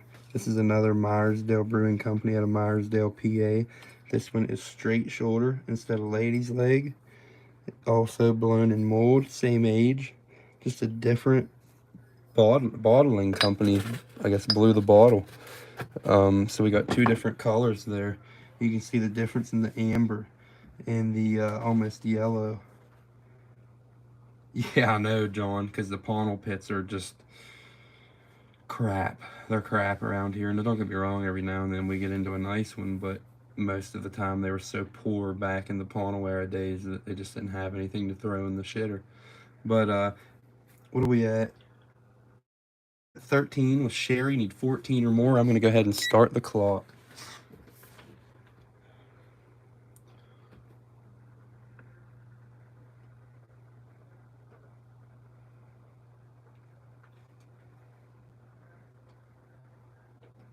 Spud's at 15, needs 16.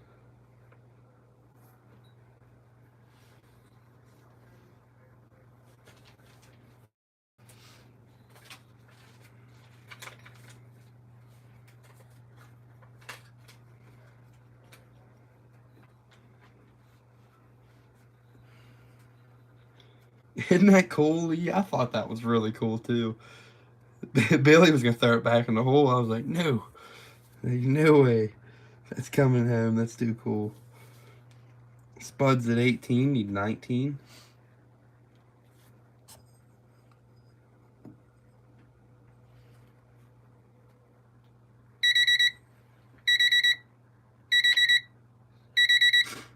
On lag. 4, 3, 2, 1, 0. That was D Spud at 22. D Spud at 22 on the combo. There's the next one. And that's PA too, so I do it. All right, next we have another super bright Meyersdale Brewing Company. This one's just a little off, more so like on the gasoline side of things. Different color again, so this will be, if somebody wins this one, well, Spud, if you get this one, this is a whole different shade. So you'll have 3 different shades of the Meyersdale Brewing out of Meyersdale, PA. And we're actually going to run a soda with this. We're going to run a Emmerling out of Johnstown, PA. It says capacity 7 ounces. And this is a early machine made, probably around 1910, 1915 on the soda. So we got 2 PA bottles. Emmerling out of Johnstown, PA, and Meyersdale Brewing. And we're going to start them off at $5. $5 start on the combo.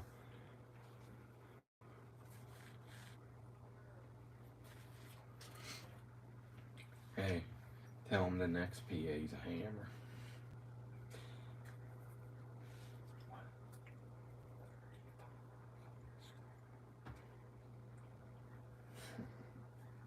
I'll have to be using hey, I looked it up. I couldn't find any. There was one. What? Let me see one on there that sold. Do you see some?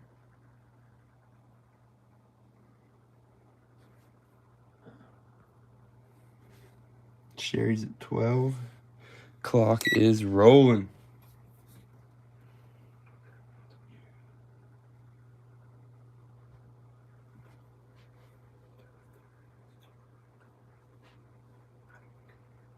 When have you seen one? Lots. Well, we'll see.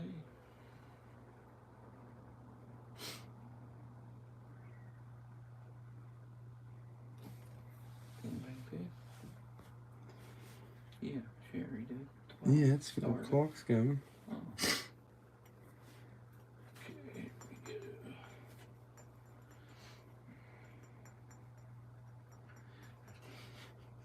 Spuds at 14 need 15. This thing's got a monster wing bubble right here in the neck too. Yeah, it does it for me.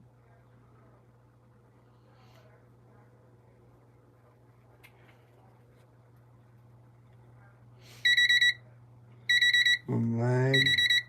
7, 6. 5, 4, 3, 2, 1, 0. That was D Spud at 17.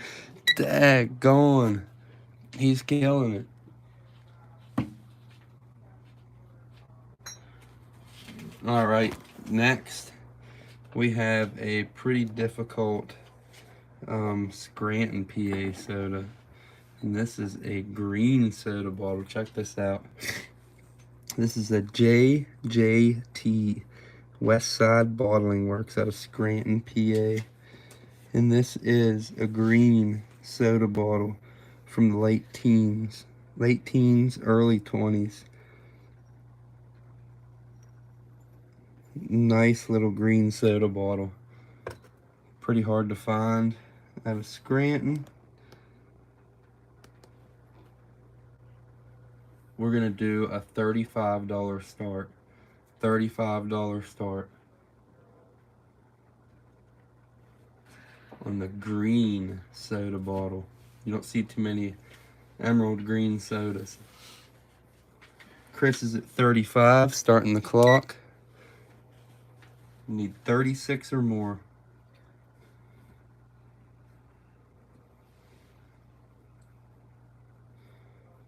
Actually, Chris has a soda bottle did is the same exact design as this. We dug out of a teen's privy. Has that same design on the neck right there. So I'd imagine all those soda bottles, the bottle was probably made at the same glass plant.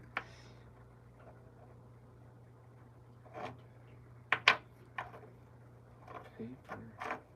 No, they're talking, they're talking amongst each other.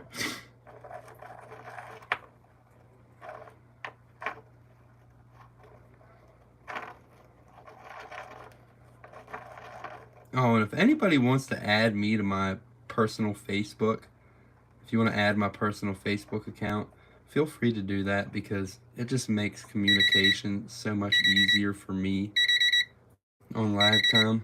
5, 4. 3, 2, 1, 0. That was Chris Getz at 35. Nice, Chris.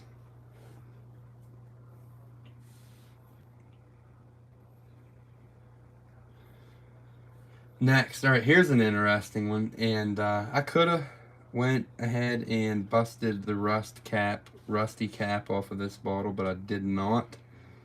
I don't know why, to be honest with you, but I didn't. The cap. Why does that keep wanting to fall? The camera keeps wanting to take a spill for some reason. We ain't gonna let that happen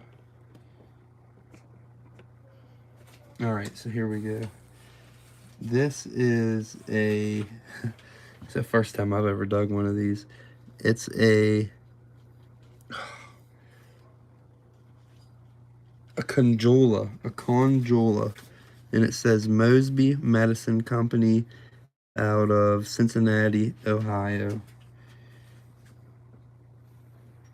Conjola, and it still has the rusty cap on it, so I'm sure this thing will clean up really nice. This came out of a dump. It has somebody's face on it. I don't even know who that feller is. But really cool machine made bottle, and you guys know if you watch my videos or anybody that's ever dug with me, I don't keep machine made stuff. I just do not. Unless it's really cool. We're gonna do a $5 start on this guy. I don't know anything about it. It has a guy on it. It's a pictorial 1930s screw top, and I really liked it, so I took it home, and here it is in the auction. I know nothing about it. Chris is at 5, starting the clock. I need 6 or more.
On lag. 5, 4, 3, 2, 1, 0. That was Bobby J at 9. Bobby J at 9 on the Conjola. There he is. He's here. He's present. Look out, Chris. This is gonna be a daggone sniping war now. A lot of good snipers up in here. So what we're gonna do is we're gonna run another crazy color beer with a beer. It's gonna be a beer combo again. Yep, beer combo. Here we go. We have a Hagerstown Brewing Company out of Hagerstown, Maryland, embossing very similar to the Myersdales. This is an early machine made, probably around 1910, 1915. And then for your good colored beer, we have this German brewing company. It's got greens to it, definitely got an olive greenish, super crazy color. I don't even know what to call it. But it's a German brewing company out of Cumberland, Maryland, 1910, 1915. And the color on this thing is just crazy. And we're gonna do a $8 start. $8 start on the pair. Hagerstown Brewing Company out of Hagerstown, Maryland, and a German brewing company out of Cumberland, Maryland, in a really, really nice color.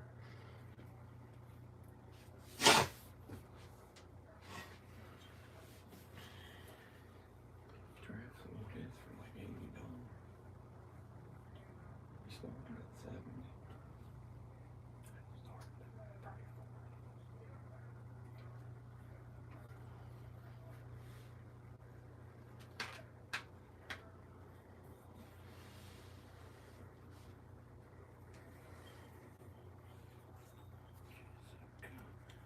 Oh yeah, that German's almost green.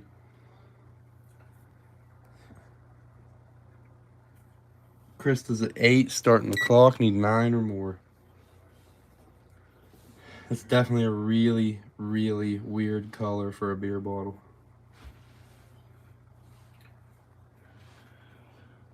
What number am I on? 30. Yeah. Yeah.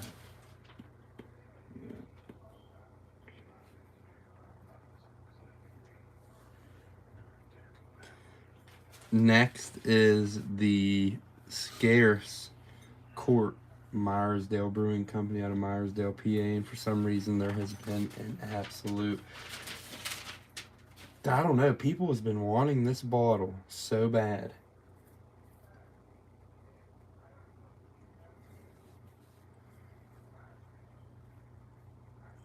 One of these, I can tell you this, one of these Myersdale Brewing Companies sold for $107 on eBay just recently. On lag. 3, 2, 1, 0. That was Krista all by herself at 8. Nice. That German beer's got a crazy color on it. Krista 8 on the combo. Alright, here it is. Here it is. The scarce Myersdale Brewing Company out of Myersdale, PA.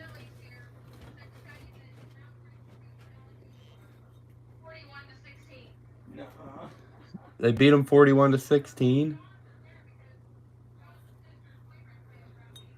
Wow, good. That's pretty awesome. All right. Blown in Mold Court Myersdale Brewing Company. This bottle is scarce. Yeah, call her now. In the court, around 1905, 1910. We're going to start it out at $30, guys. I can tell you that there was one just sold in Crick Digger's auction for $80. $80. $30 start. Chris is at 30, starting the clock.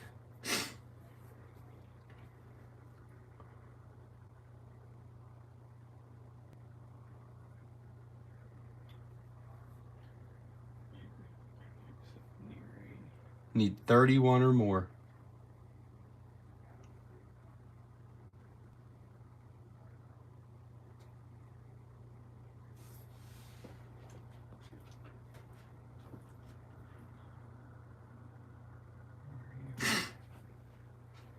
Mike, go ahead and send me a picture of those, and I'll definitely help you out with them. If they're demijohns like that one I showed in the beginning of the auction, some of them, if pawned, can be worth hundreds of dollars, depending on what it is or where it's from. If it's like a New England glass house, you know, $100 to $300. Yeah, Chris is at 35. Tina's at 36. On lag. 5, 4, 3, 2, 1, 0. That was Chris gets it 37. He got it. Chris got it for 37. Nice, Chris. He wanted that daggone thing too, and you know what? Me and Chris dig together. Chris could possibly dig one of them. You watch, Chris. Next time we go over there and dig, you're gonna end up digging one.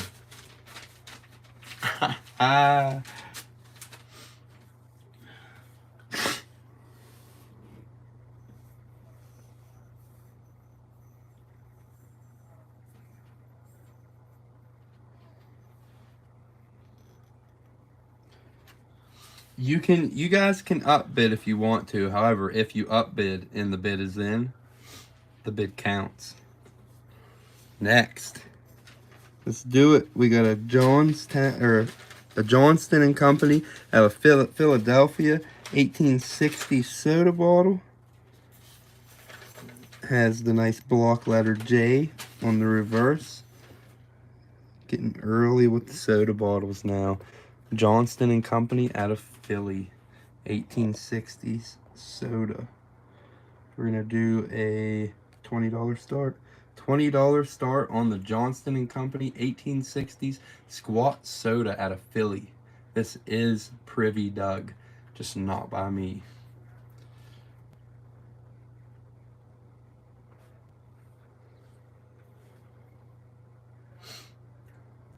$20 start.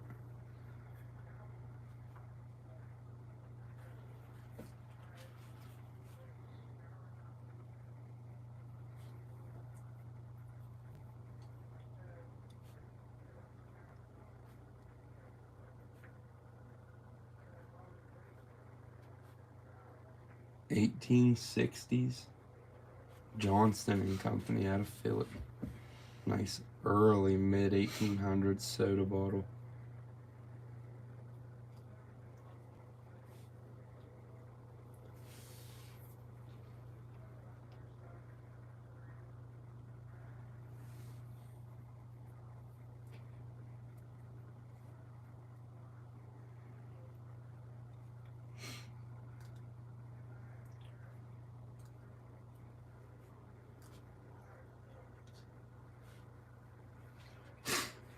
Nobody on the Johnston. Go ahead and pull it. And we're gonna run. You know what? Let's do some marble lots, guys. Let's do some marble lots. I know you guys liked that before. What's up, Steve? So let's do it again. So for marble lot number 1, we have, what we got? 10 marbles inside one of the little salt trays. We've dug a few of these out of the dump out there. Turn of the century little salt dish in a blue milk glass. We've got 9 marbles in this slot, including a shooter, and an early shooter at that, some kind of vitro.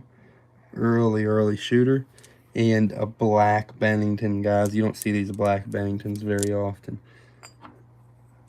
We're going to go ahead and put them in the salt. I had a hard time getting them. I'd say Leave that big one putting them in the little salt, and yeah, that big one's gonna have to stay out. Hopefully it stays there. An alley swirl shooter. There we go. Mike's in here now. We're good. All right, we're gonna start it out at $8. $8 start on the salt and marbles. 10 marbles altogether.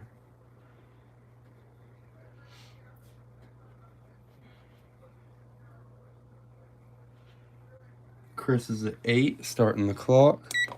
Need 9 or more.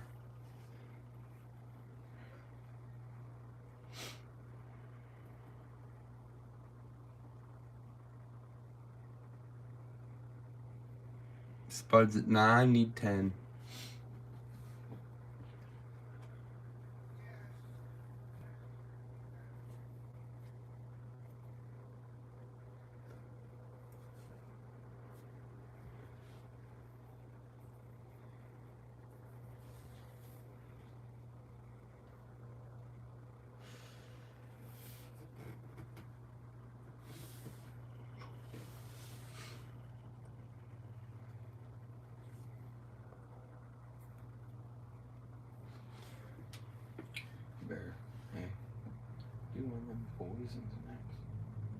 Mike. Yeah, you got a lot of marbles, Mike. Tons of them. Baba J. Ron's at 14. Wow. 4, 3, 2, 1, 0. What was that? Spud got that 16 in. That was Spud at 16. He got real wild on the keyboard there. I see what happened. He had 12 already pre-typed, and then he hit 16. Do the next one. Hey, do poison. I can't reach him. I'm kind of like. Okay. Oh gosh. You're gonna have to get up. No, I can't. Cause this phone will fall over.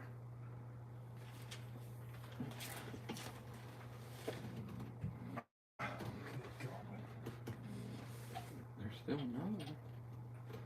Can you reach? We gotta do something about this. Alright. That's alright, I understood it. Here we go. Somebody was asking about small blue Bartels. Well, here we go. Let's do it. We're gonna start off slow. And we're gonna run a light blue. I got two. I'm gonna show you both of these triloids. So I got two triloids poisons, slightly different. You can see the differences in them. Slightly different. One's a little brighter in color than the other. The ridges are a little different. Just slightly different molds. We're gonna run this one first. Darker triloids poison in cobalt. Nice three-sided triloids poison, 1910 era. And we're gonna do a $30 start. $30 start.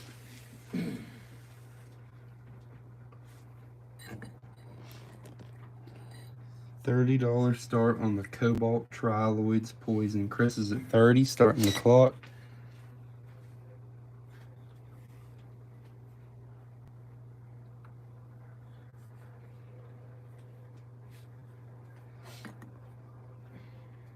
Tattoo.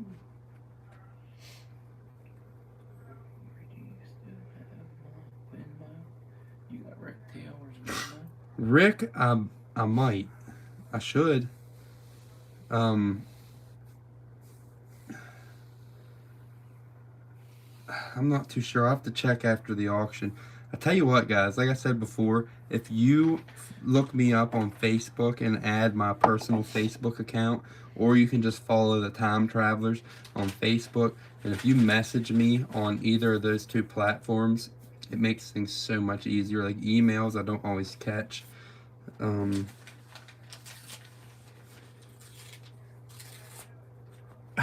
Ah. 8, 7, 6, 5. 5, 4, 3, 2, 1, 0. That was Chris at 30. Chris gets it 30. That's okay, because I got another one in a brighter color. Here's one in a little brighter color. Here we are. They're triloids poison. And it has a little tiny, right there, little crack in the lip. And we're gonna do a $20 start on this one.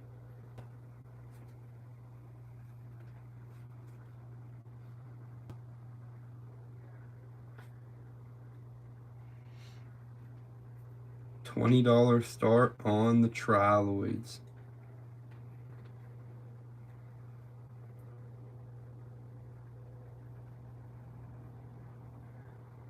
Christine, was that from the last one, Christine?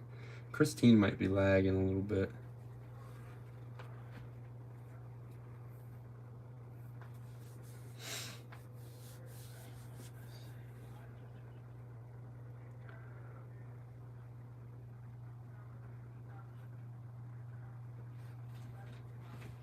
$20 start on the one with the tiny little bit of lip damage.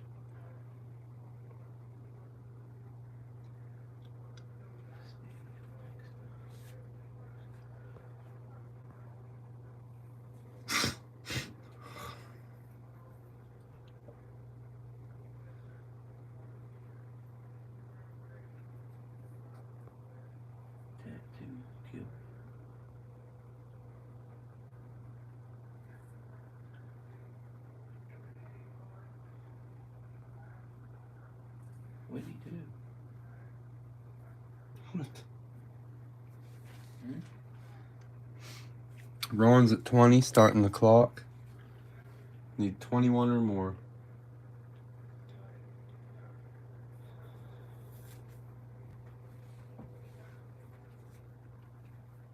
Spud's at 22, need 23.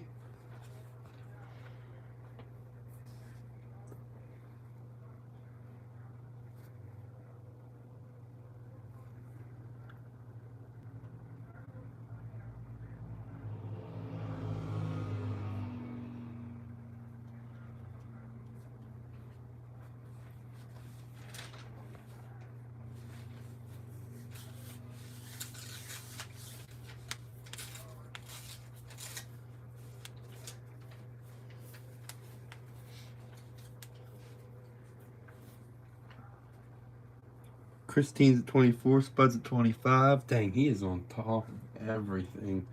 He is. Man, you must have a supercomputer.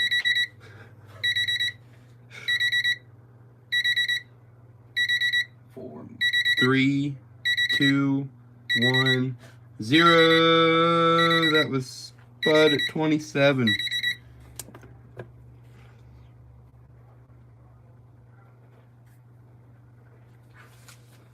Spud at 27. Alright, guys, so here comes a hammer. We're putting a hammer up. And it is a hammer. So here we go. Check it out. We got the H.K. Mulford Skull and Crossbones Poison Bottle. It's a hammer. So I can tell you that one of these just sold recently on eBay for $270. So that's about what these are selling for today. I know Travis sold one for over $300 a couple years ago whenever we dug one. You see the bubbles in the lip. Skull and Crossbones, H.K. Mulford Poison Bottle. Yes, sir. That's a good one. It's a killer. It's a heavy hitter. And guess what? We're going to do a $120 start. $120 start. 1910.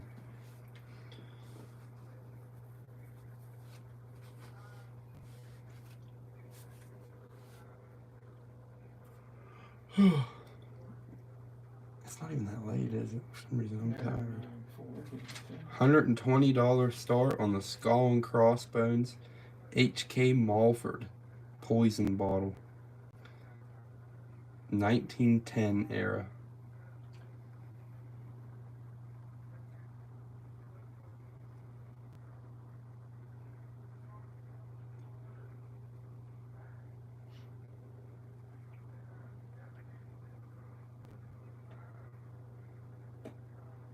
date for it. I'll be down to that.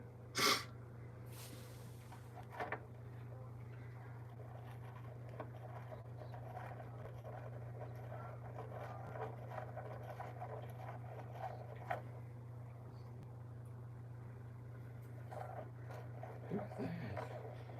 Through across. 4 hours. There's no toilet paper. Is it? Well, tell him if he's gotta do it. That's the first troll we've had. That's first. That's the first troll we've had.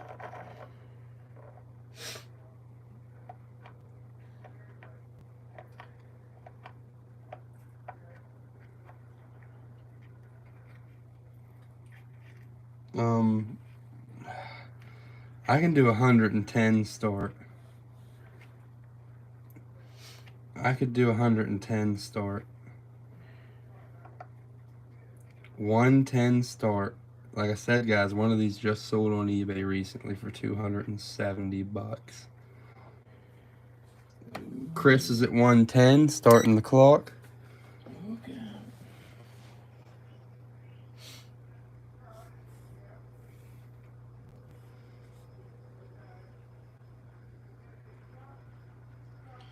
Need, once we get this high, we're gonna do $5 increments. So we need 115 or more. 115 or more.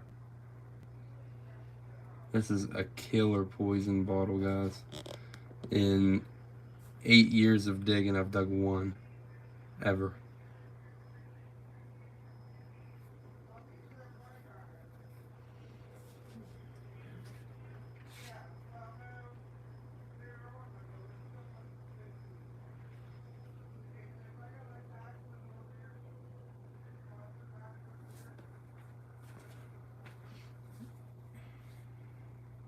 Need 115 or more.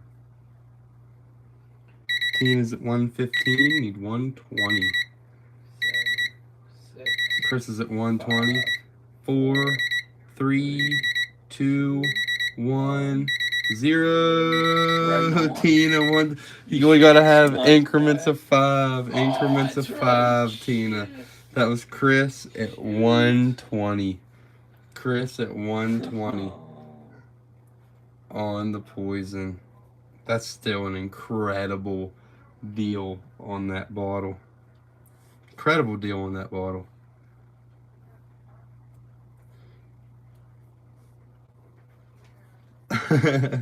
Yep. So guys, after 50 we go to increments of 2. After 100 we do increments of 5, and then so on if we end up getting that high.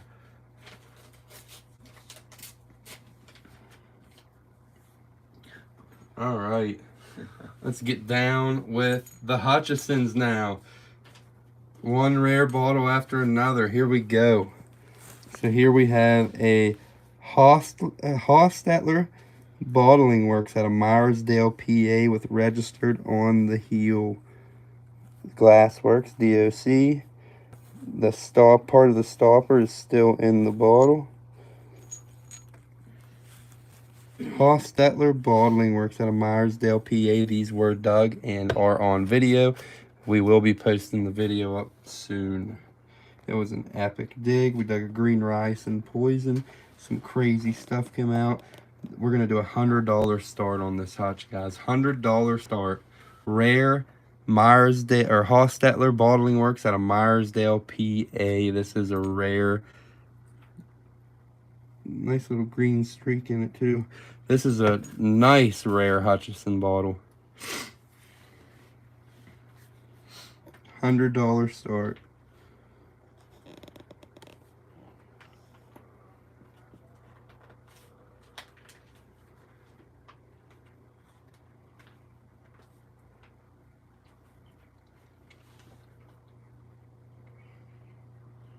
I'd say there's less than 10 of these known. Yeah. Less than 10 known.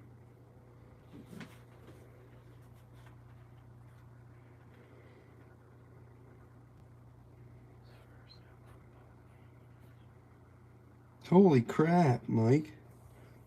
Your son's a big old boy. Where they got him at? That's like my cousin. My cousin's like 6'4", 6'5", big old boy, 17 shoe. Pretty much same size. Where they got him at? Tackle?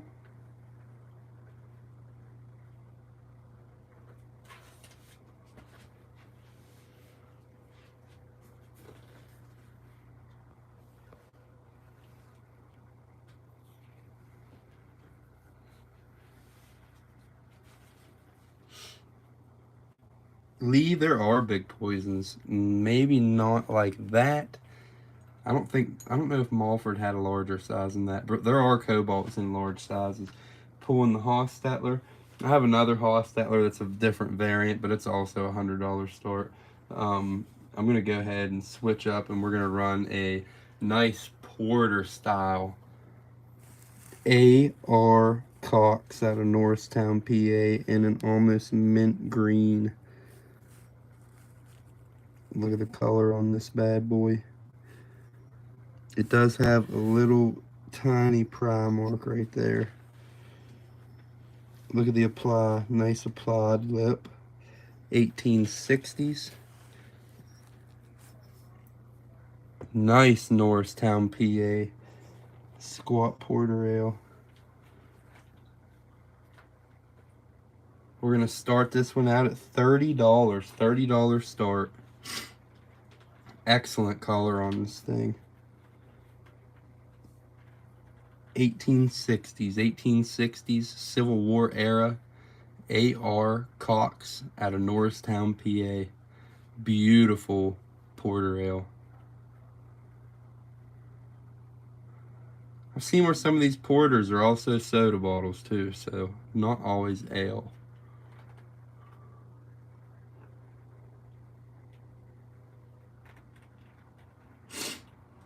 A.R. Cox, Norristown, PA, Civil War era, soda or ale. And a really nice color. $30 start. Tina's at 30, starting the clock. We need 31 or more.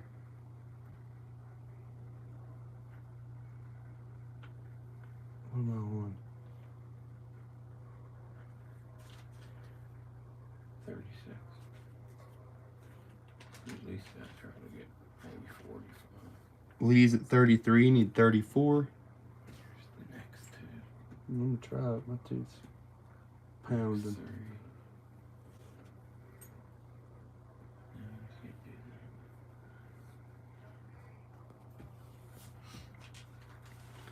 Need 34 or more. 20 seconds on the clock. Okay. Next one. We'll switch out back and forth.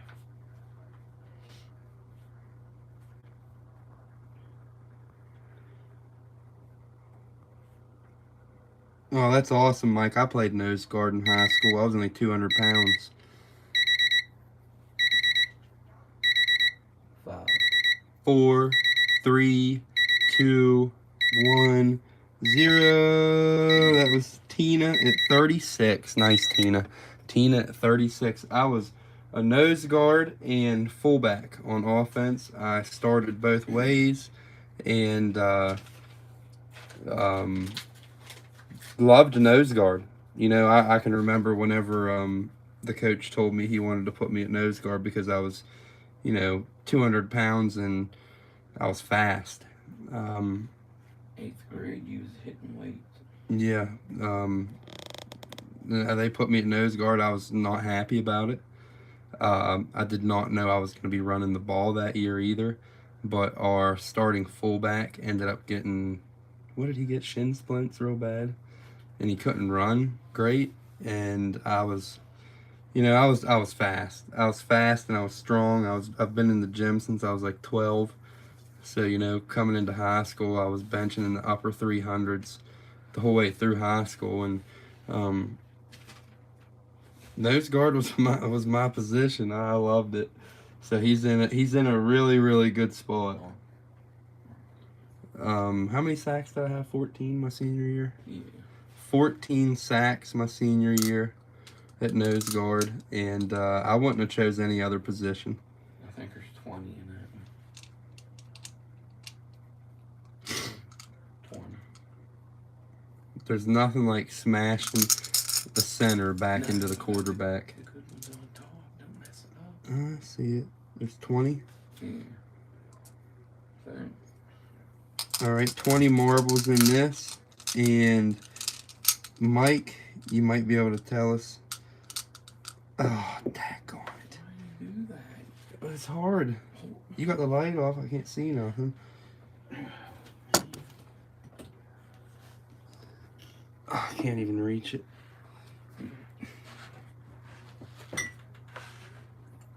Can you or can't you?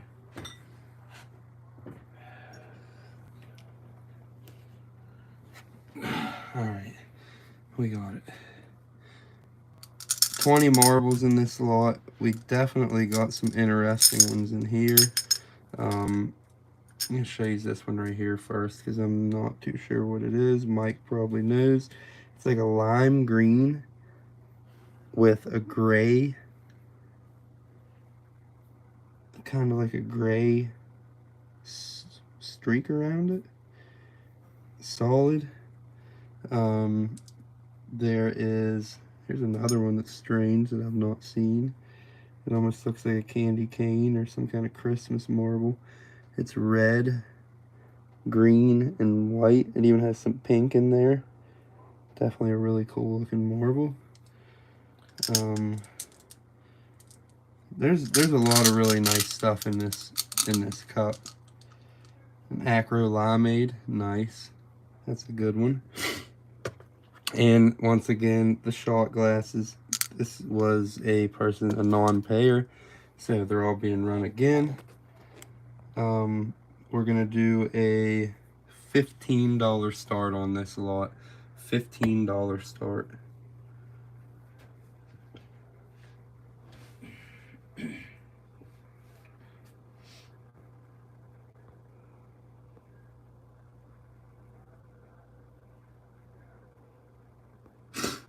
That's awesome, Mike. I'll tell you what, I really miss football. There ain't nothing like being out there under those lights on a Friday night.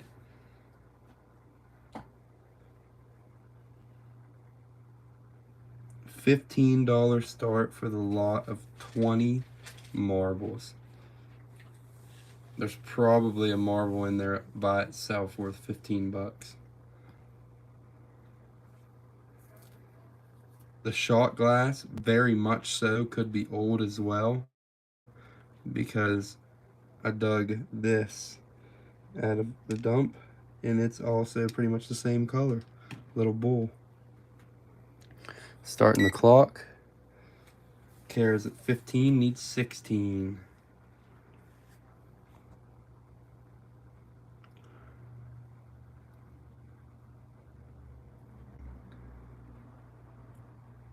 Gail's at 16, needs 17. Kara's at 18, need 19.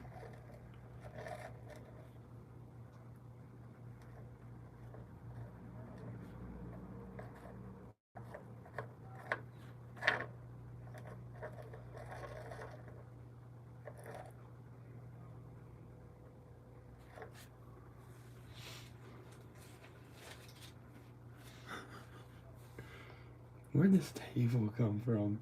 Oh, I got it from that clean out. Yeah. Somebody wrote on it right here, Jesse loves poop. What? Let's see. On lag. 5, 4, 3, 2, 1, 0. That was Kara at 23. Kara at 23.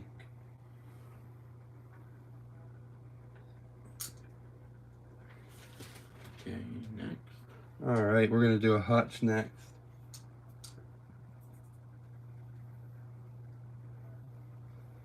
Alright, we got an MJ Gashu out of South Amboy, New Jersey. And that's scarce in the Hutch book. Scarce in Hutch book. It has a little ding on the lip right there.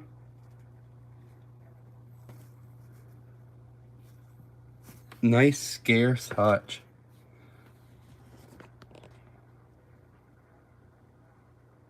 We're gonna do a $25 start on the scarce Hutchison.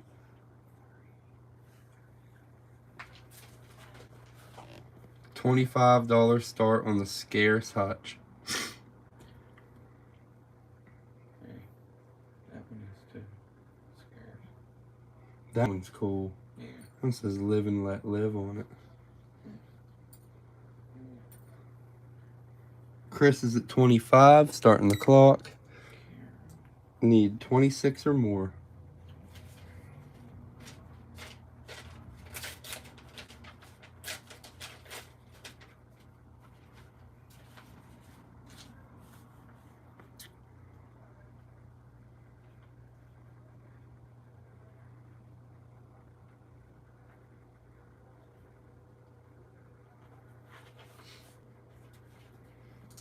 Spuds at 26, need 27.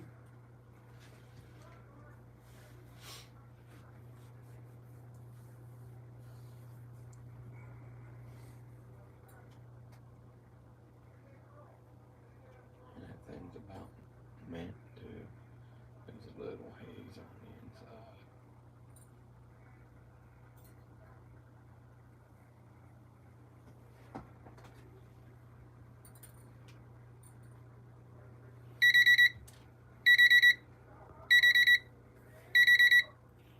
On lag.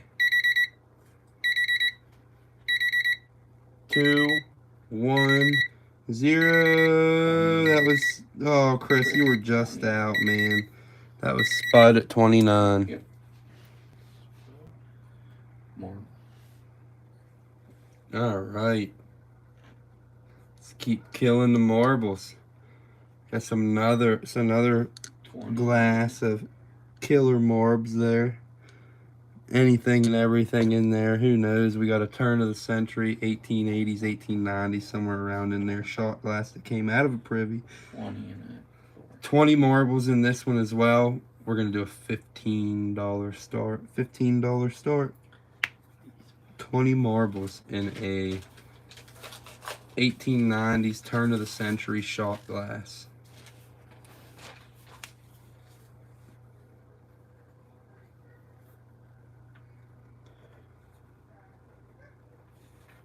All right, Mike, man.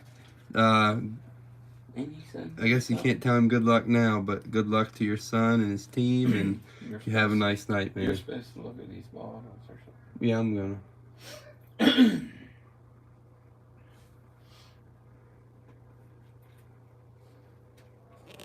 $20 start. 15. Or $15 start on 20 marbles. Some killers in there, guys. Nice Privy Doug shot glass. Runs at 15, starting the clock. Need 16 or more.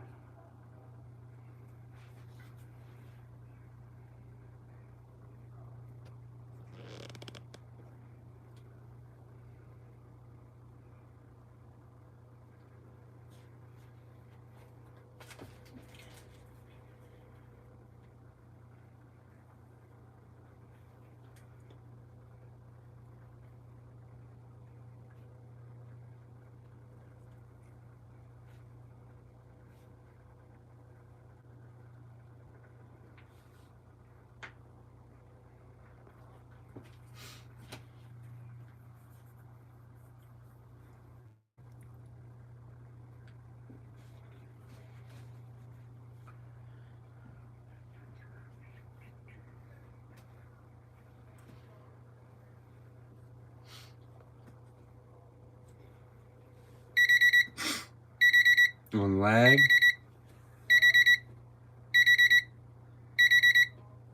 3, 2, 1, 0. That was D Spud at 17.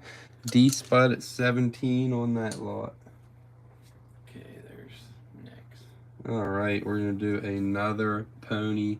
There's a 1870s pony squat. That's a pretty one. This is a Clausen. Hold on a second. Clausen Brothers. What's up, Big G? Yeah.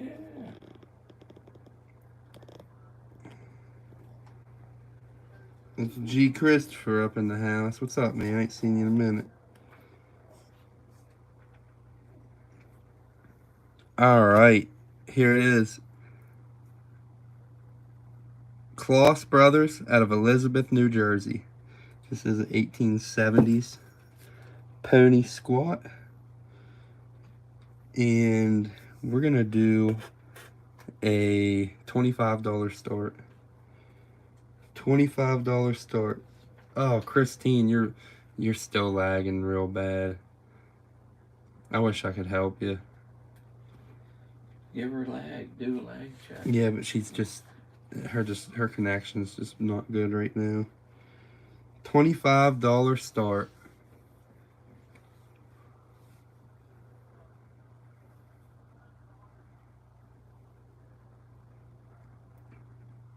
Kloss. Mandy's at 25, starting the clock. It's Kloss Brothers out of Elizabeth, New Jersey. 1870s soda bottle. Very clean. Yeah, it is super clean.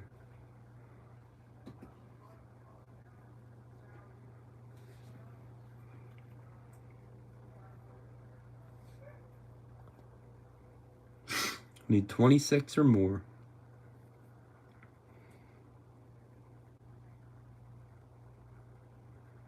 Like I said, if anybody missed it, I will be at Shoops Grove tomorrow, early in the AM. I'm not bringing anything to sell, but I will be there to catch up with all the diggers and all the YouTube creators. And I don't know, you never know. Might have a couple drinks while we're there and everything, and shoot the crap with everybody. Might buy a few bottles. I don't know. We'll see. Tina's at 28. Need 29. We're on lag. 3, 2, 1, 0. That was. Oh, Mandy, you were just out. That was Tina at 28. Tina at 28. Marble. And we're going to switch back to a marble lot. Oh, and this one, guys, it has some really nice stuff in it. And how many's in this? 25. I'm pretty sure this right here is a watermelon. It's 25 in there. I think it's an Acro watermelon. There's 25 marbles in here. Right there, There's some wicked stuff in here. And here's what's impressive about this. And I honestly wasn't going to sell this because I've never seen anything like it. But this is a green bowl. It is ground lip. Check this thing out. I don't know how old this is. It could be super old. Nice teal green little bowl dug out of the dump. Gonna put all the marbles back in. Like I said, there are some killer marbles in this lot. Like some stuff I ain't never seen before. Another shooter. Nice early shooter in there. And this marble right here is just incredibly old. It has so much play wear on it. Show that one. All right, we're gonna do a $20 start on this, and I think that's super low due to that green bowl. I've never dug anything like that green bowl in my entire life. Show them that glow.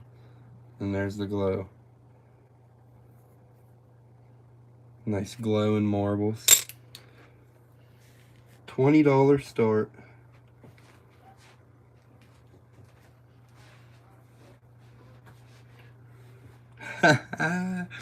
Spuds is good. He's good. He's got it down.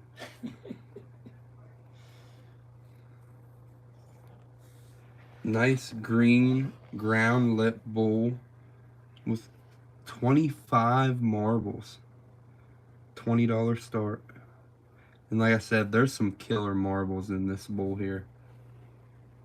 Probably some of the best ones in here. Why did you go to bed?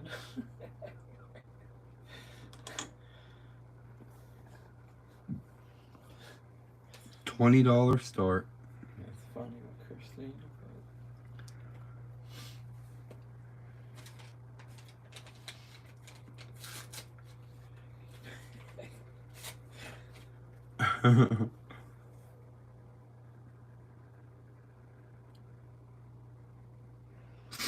Nobody on this one. That's wild.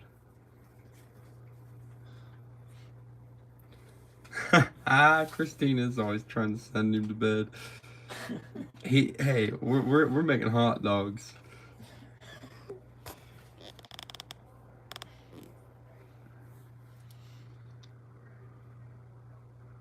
Go to sleep. Go to sleep. Nobody on the marble. That's a good lot, guys. Oh, Ron's at 20. We're going to go ahead, and we're starting the clock, and we're running it down. And there's some crazy marbles in here, guys. I swear to you. Look at this thing. Yellow, some brown and white. Like, there's some marbles in here I ain't never seen. That ox blood ain't nothing compared to some of them other ones. Christine's at 24, need 25. Here we go. Christine is in. Let's get it. She's trying to put Spud to bed, but I don't know. We're going to see. We'll see about that. Do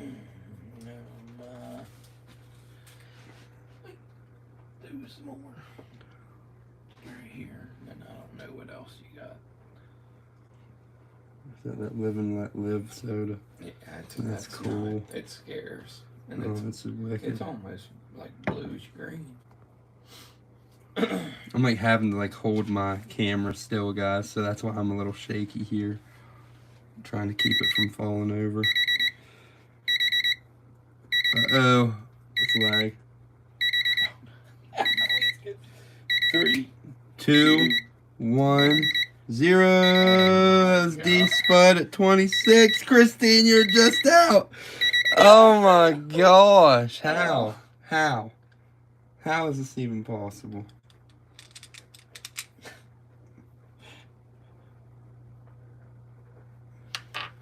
You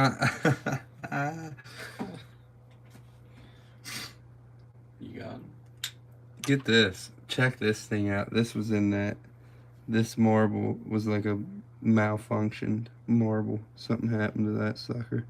A big old dent in it. That's cool. That's going to you, Spud. Sniping full he is. All right. Here we go. WMT Allen and Sons, Patterson, New Jersey. Hutchison soda bottle with the stopper inside. Check this out. This is a really, really cool bottle. It says live and let live. I didn't even know they used that saying 120, 130 years ago. A nice monogram right there. Trademark. Awesome. Patterson, New Jersey, Hutchison.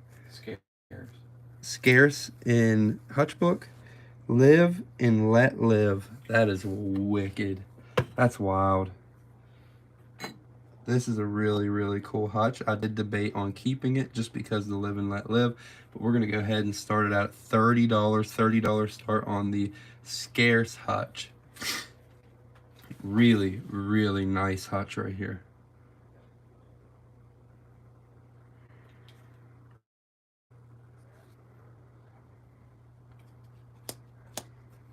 Where'd you put my other can? It was over here. Well, no, it's right there. No, it's 2 cans of Grizzly. It was empty. I threw it away. There was no empty ones. They were both half full. No, that's the only 2 that was there. There was 3. Never one. Oh, God. Must have. I just looked at them, but I looked at them when I was bringing bottles up. Oh, I didn't touch it. Why would I touch it? Chris is at 30, starting the clock. 1890s to around turn of the century, Tina.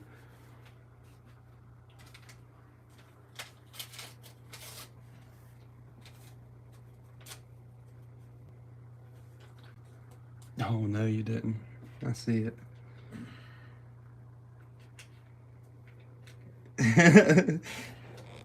Christopher, you don't say that.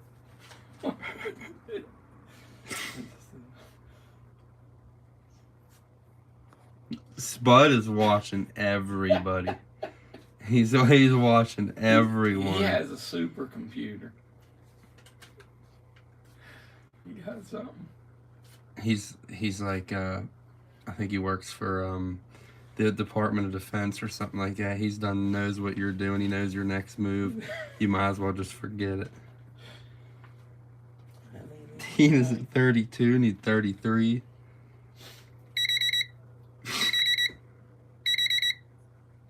Mandy's at 40. 4, 3, 2, 1, 0. That was Chris Getz at 41 right at the last second. Yep, Getz get in. Chris Getz at 41 on the live and let live Hutchinson. Wow. You sure you want to go to the bottle show tomorrow, Chris?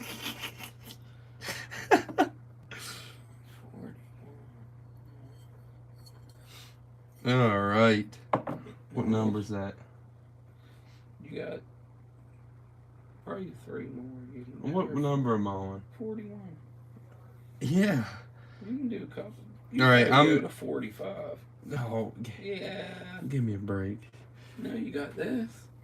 All right, let's run a mason jar. Do something a little different.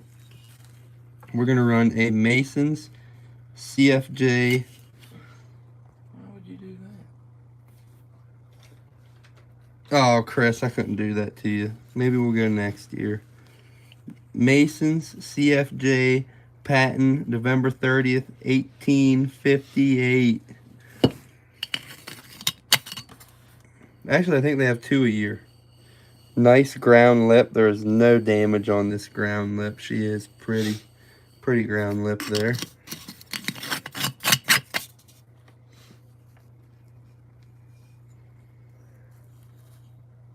G176.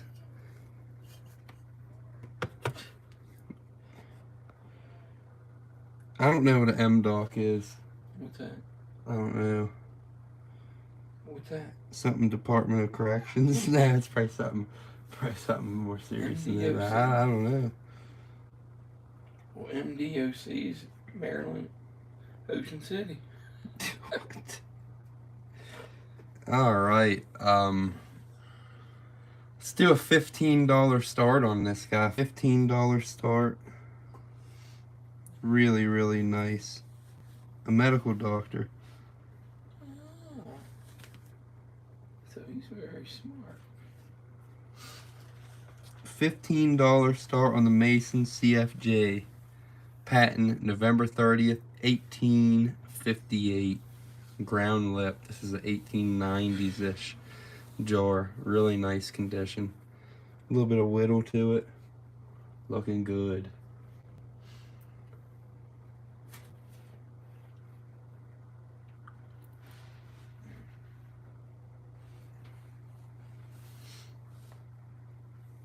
What are they? The Mars Yeah, Mars Deals. Yeah, you gotta put that up. Michigan Department of Corrections. There you go. I think all my uncles and most of my cousins are prison guards. Quit. You quit.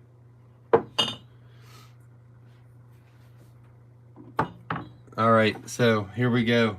Yeah. This is the last Civil War snuff. That's a crack.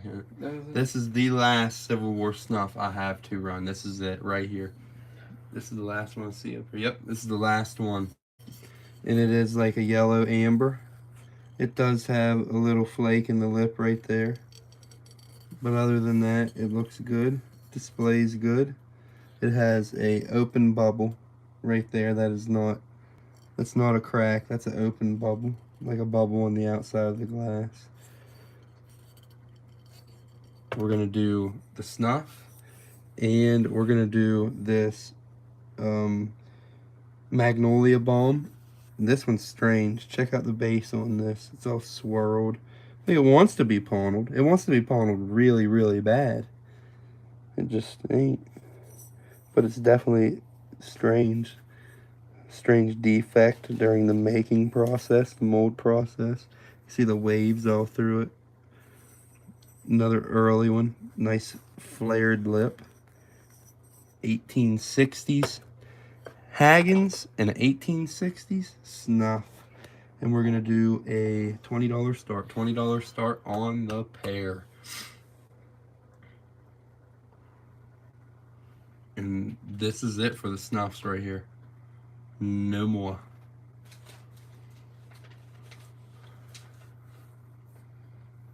I think Bobby missed that, Howie. He did. I think I've already sold him one of them though, possibly. $20 start.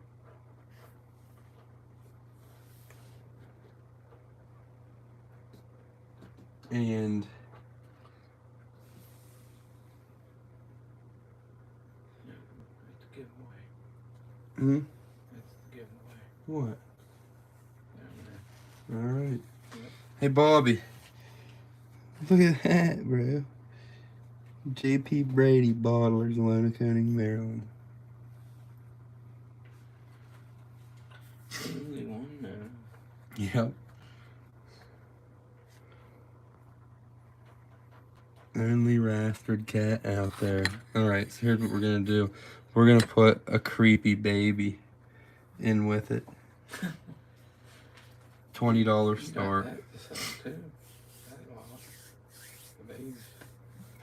Wait till next time. My tooth is it's gonna burn out of my You face. got that over there, the marbles, isn't it? Pepper? Yeah, it's gonna have to wait.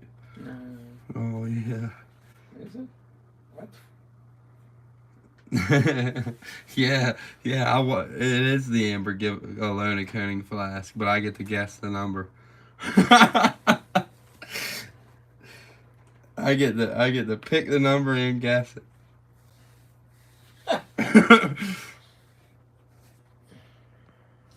Nobody on the $20 start. That's 2 killer bottles right there, guys. Alright. Spuds at 20, starting the clock. This is it. This is gonna be the last bottle. This is the last run of the night, guys. I had a root canal done not long ago, and it was a failed root canal. So I don't know if maybe the tooth's cracked down into the nerve. This doll just does say Germany and something else on the back of it. But my tooth is throbbing. If I don't take ibuprofen every 8 to 10 hours, I'm in pain until I get it fixed, which isn't until Tuesday. So we're gonna have to hurry up, get this done with, so I can go take some medicine and get a little bit of relief. Maybe burn a little bit of lettuce. Christine? Oh, she's doing good now. Yeah, there's Christine. Yeah, she's in there. No. Spuds at 34. No. Oh, he's on top of it. Oh, Oh, man. here we go. 5, 4, 3, 2, 1, 0. Oh, it's Christine at 38. Oh, Christine my at gosh, 38. Yes, there it is, Christine. You got him right at the end. Pulled it together. Nice. Nice.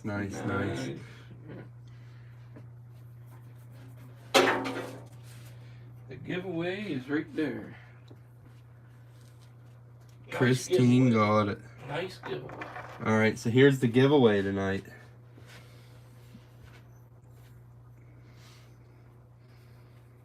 Not to down anybody, but you don't see giveaways like this on Crick Diggers. I'm sorry.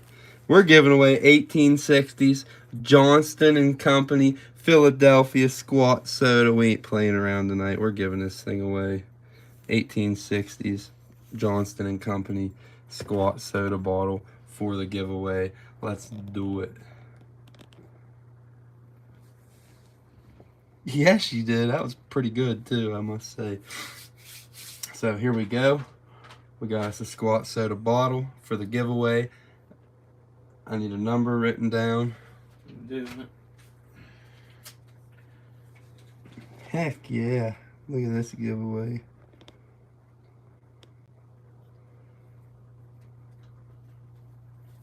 There you go. Look at it. Look.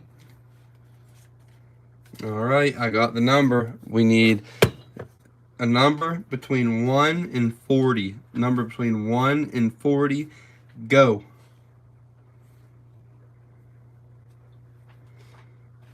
Mike, I'd love to try your lettuce.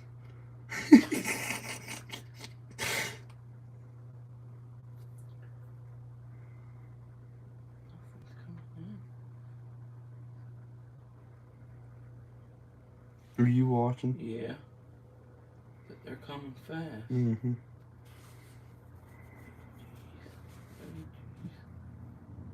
I got it. Huh? Mm-hmm. Somebody get it? Yeah, on mine I've got it. Okay, well then who was it? Tell them to stop. Alright, everybody stop. I got the number. Where? You sure? Yep, positive. Okay, who's the lucky person? I might pronounce your name wrong, but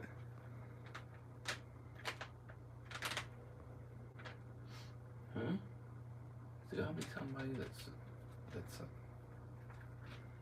can bid. Can't be somebody No. we don't know. Mike Bokel? Mike Bogle. Where's that at? Mike Bokel, is that right? Okay. We do have a winner, guys. We do have a winner. Mike. Am I saying that right? Kara's on mine, Corey. Bokel? Corey. Yeah, that's right. Am I saying it right? Am I doing something wrong? He won the first to ever giveaway on Crick Diggers.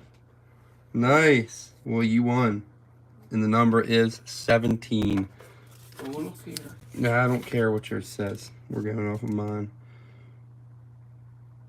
Mike Bokel at 17. He was the first to get it, and on my screen, he was the first to get it by a landslide. There wasn't even anybody close to him. All right, so Mike Bogle. Mike, I do not have your info. There's where it started. Well, I see that, but mine's way before anybody got it. I don't care. This is what we're going off of. You sure? Yep. Alright.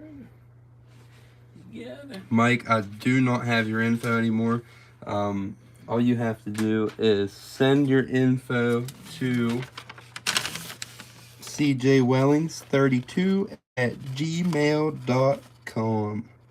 cjwellings32@gmail.com. Go ahead and jot that down or type it into your notes on your phone. And there it is. Nice giveaway. No problem. But I'm gonna go ahead and gonna turn these around. Go by a landslide. There wasn't even anybody close. Okay. Here we are.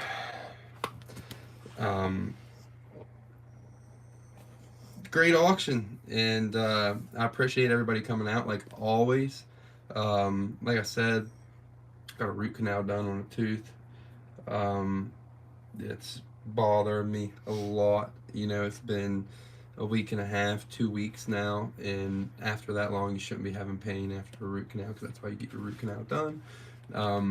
So I'm gonna have to go and take some ibuprofen or something to get this pain to stop. And like always, I appreciate you guys coming out, and everybody take care and have a nice night. Peace. I'd like to try your lettuce, Mike.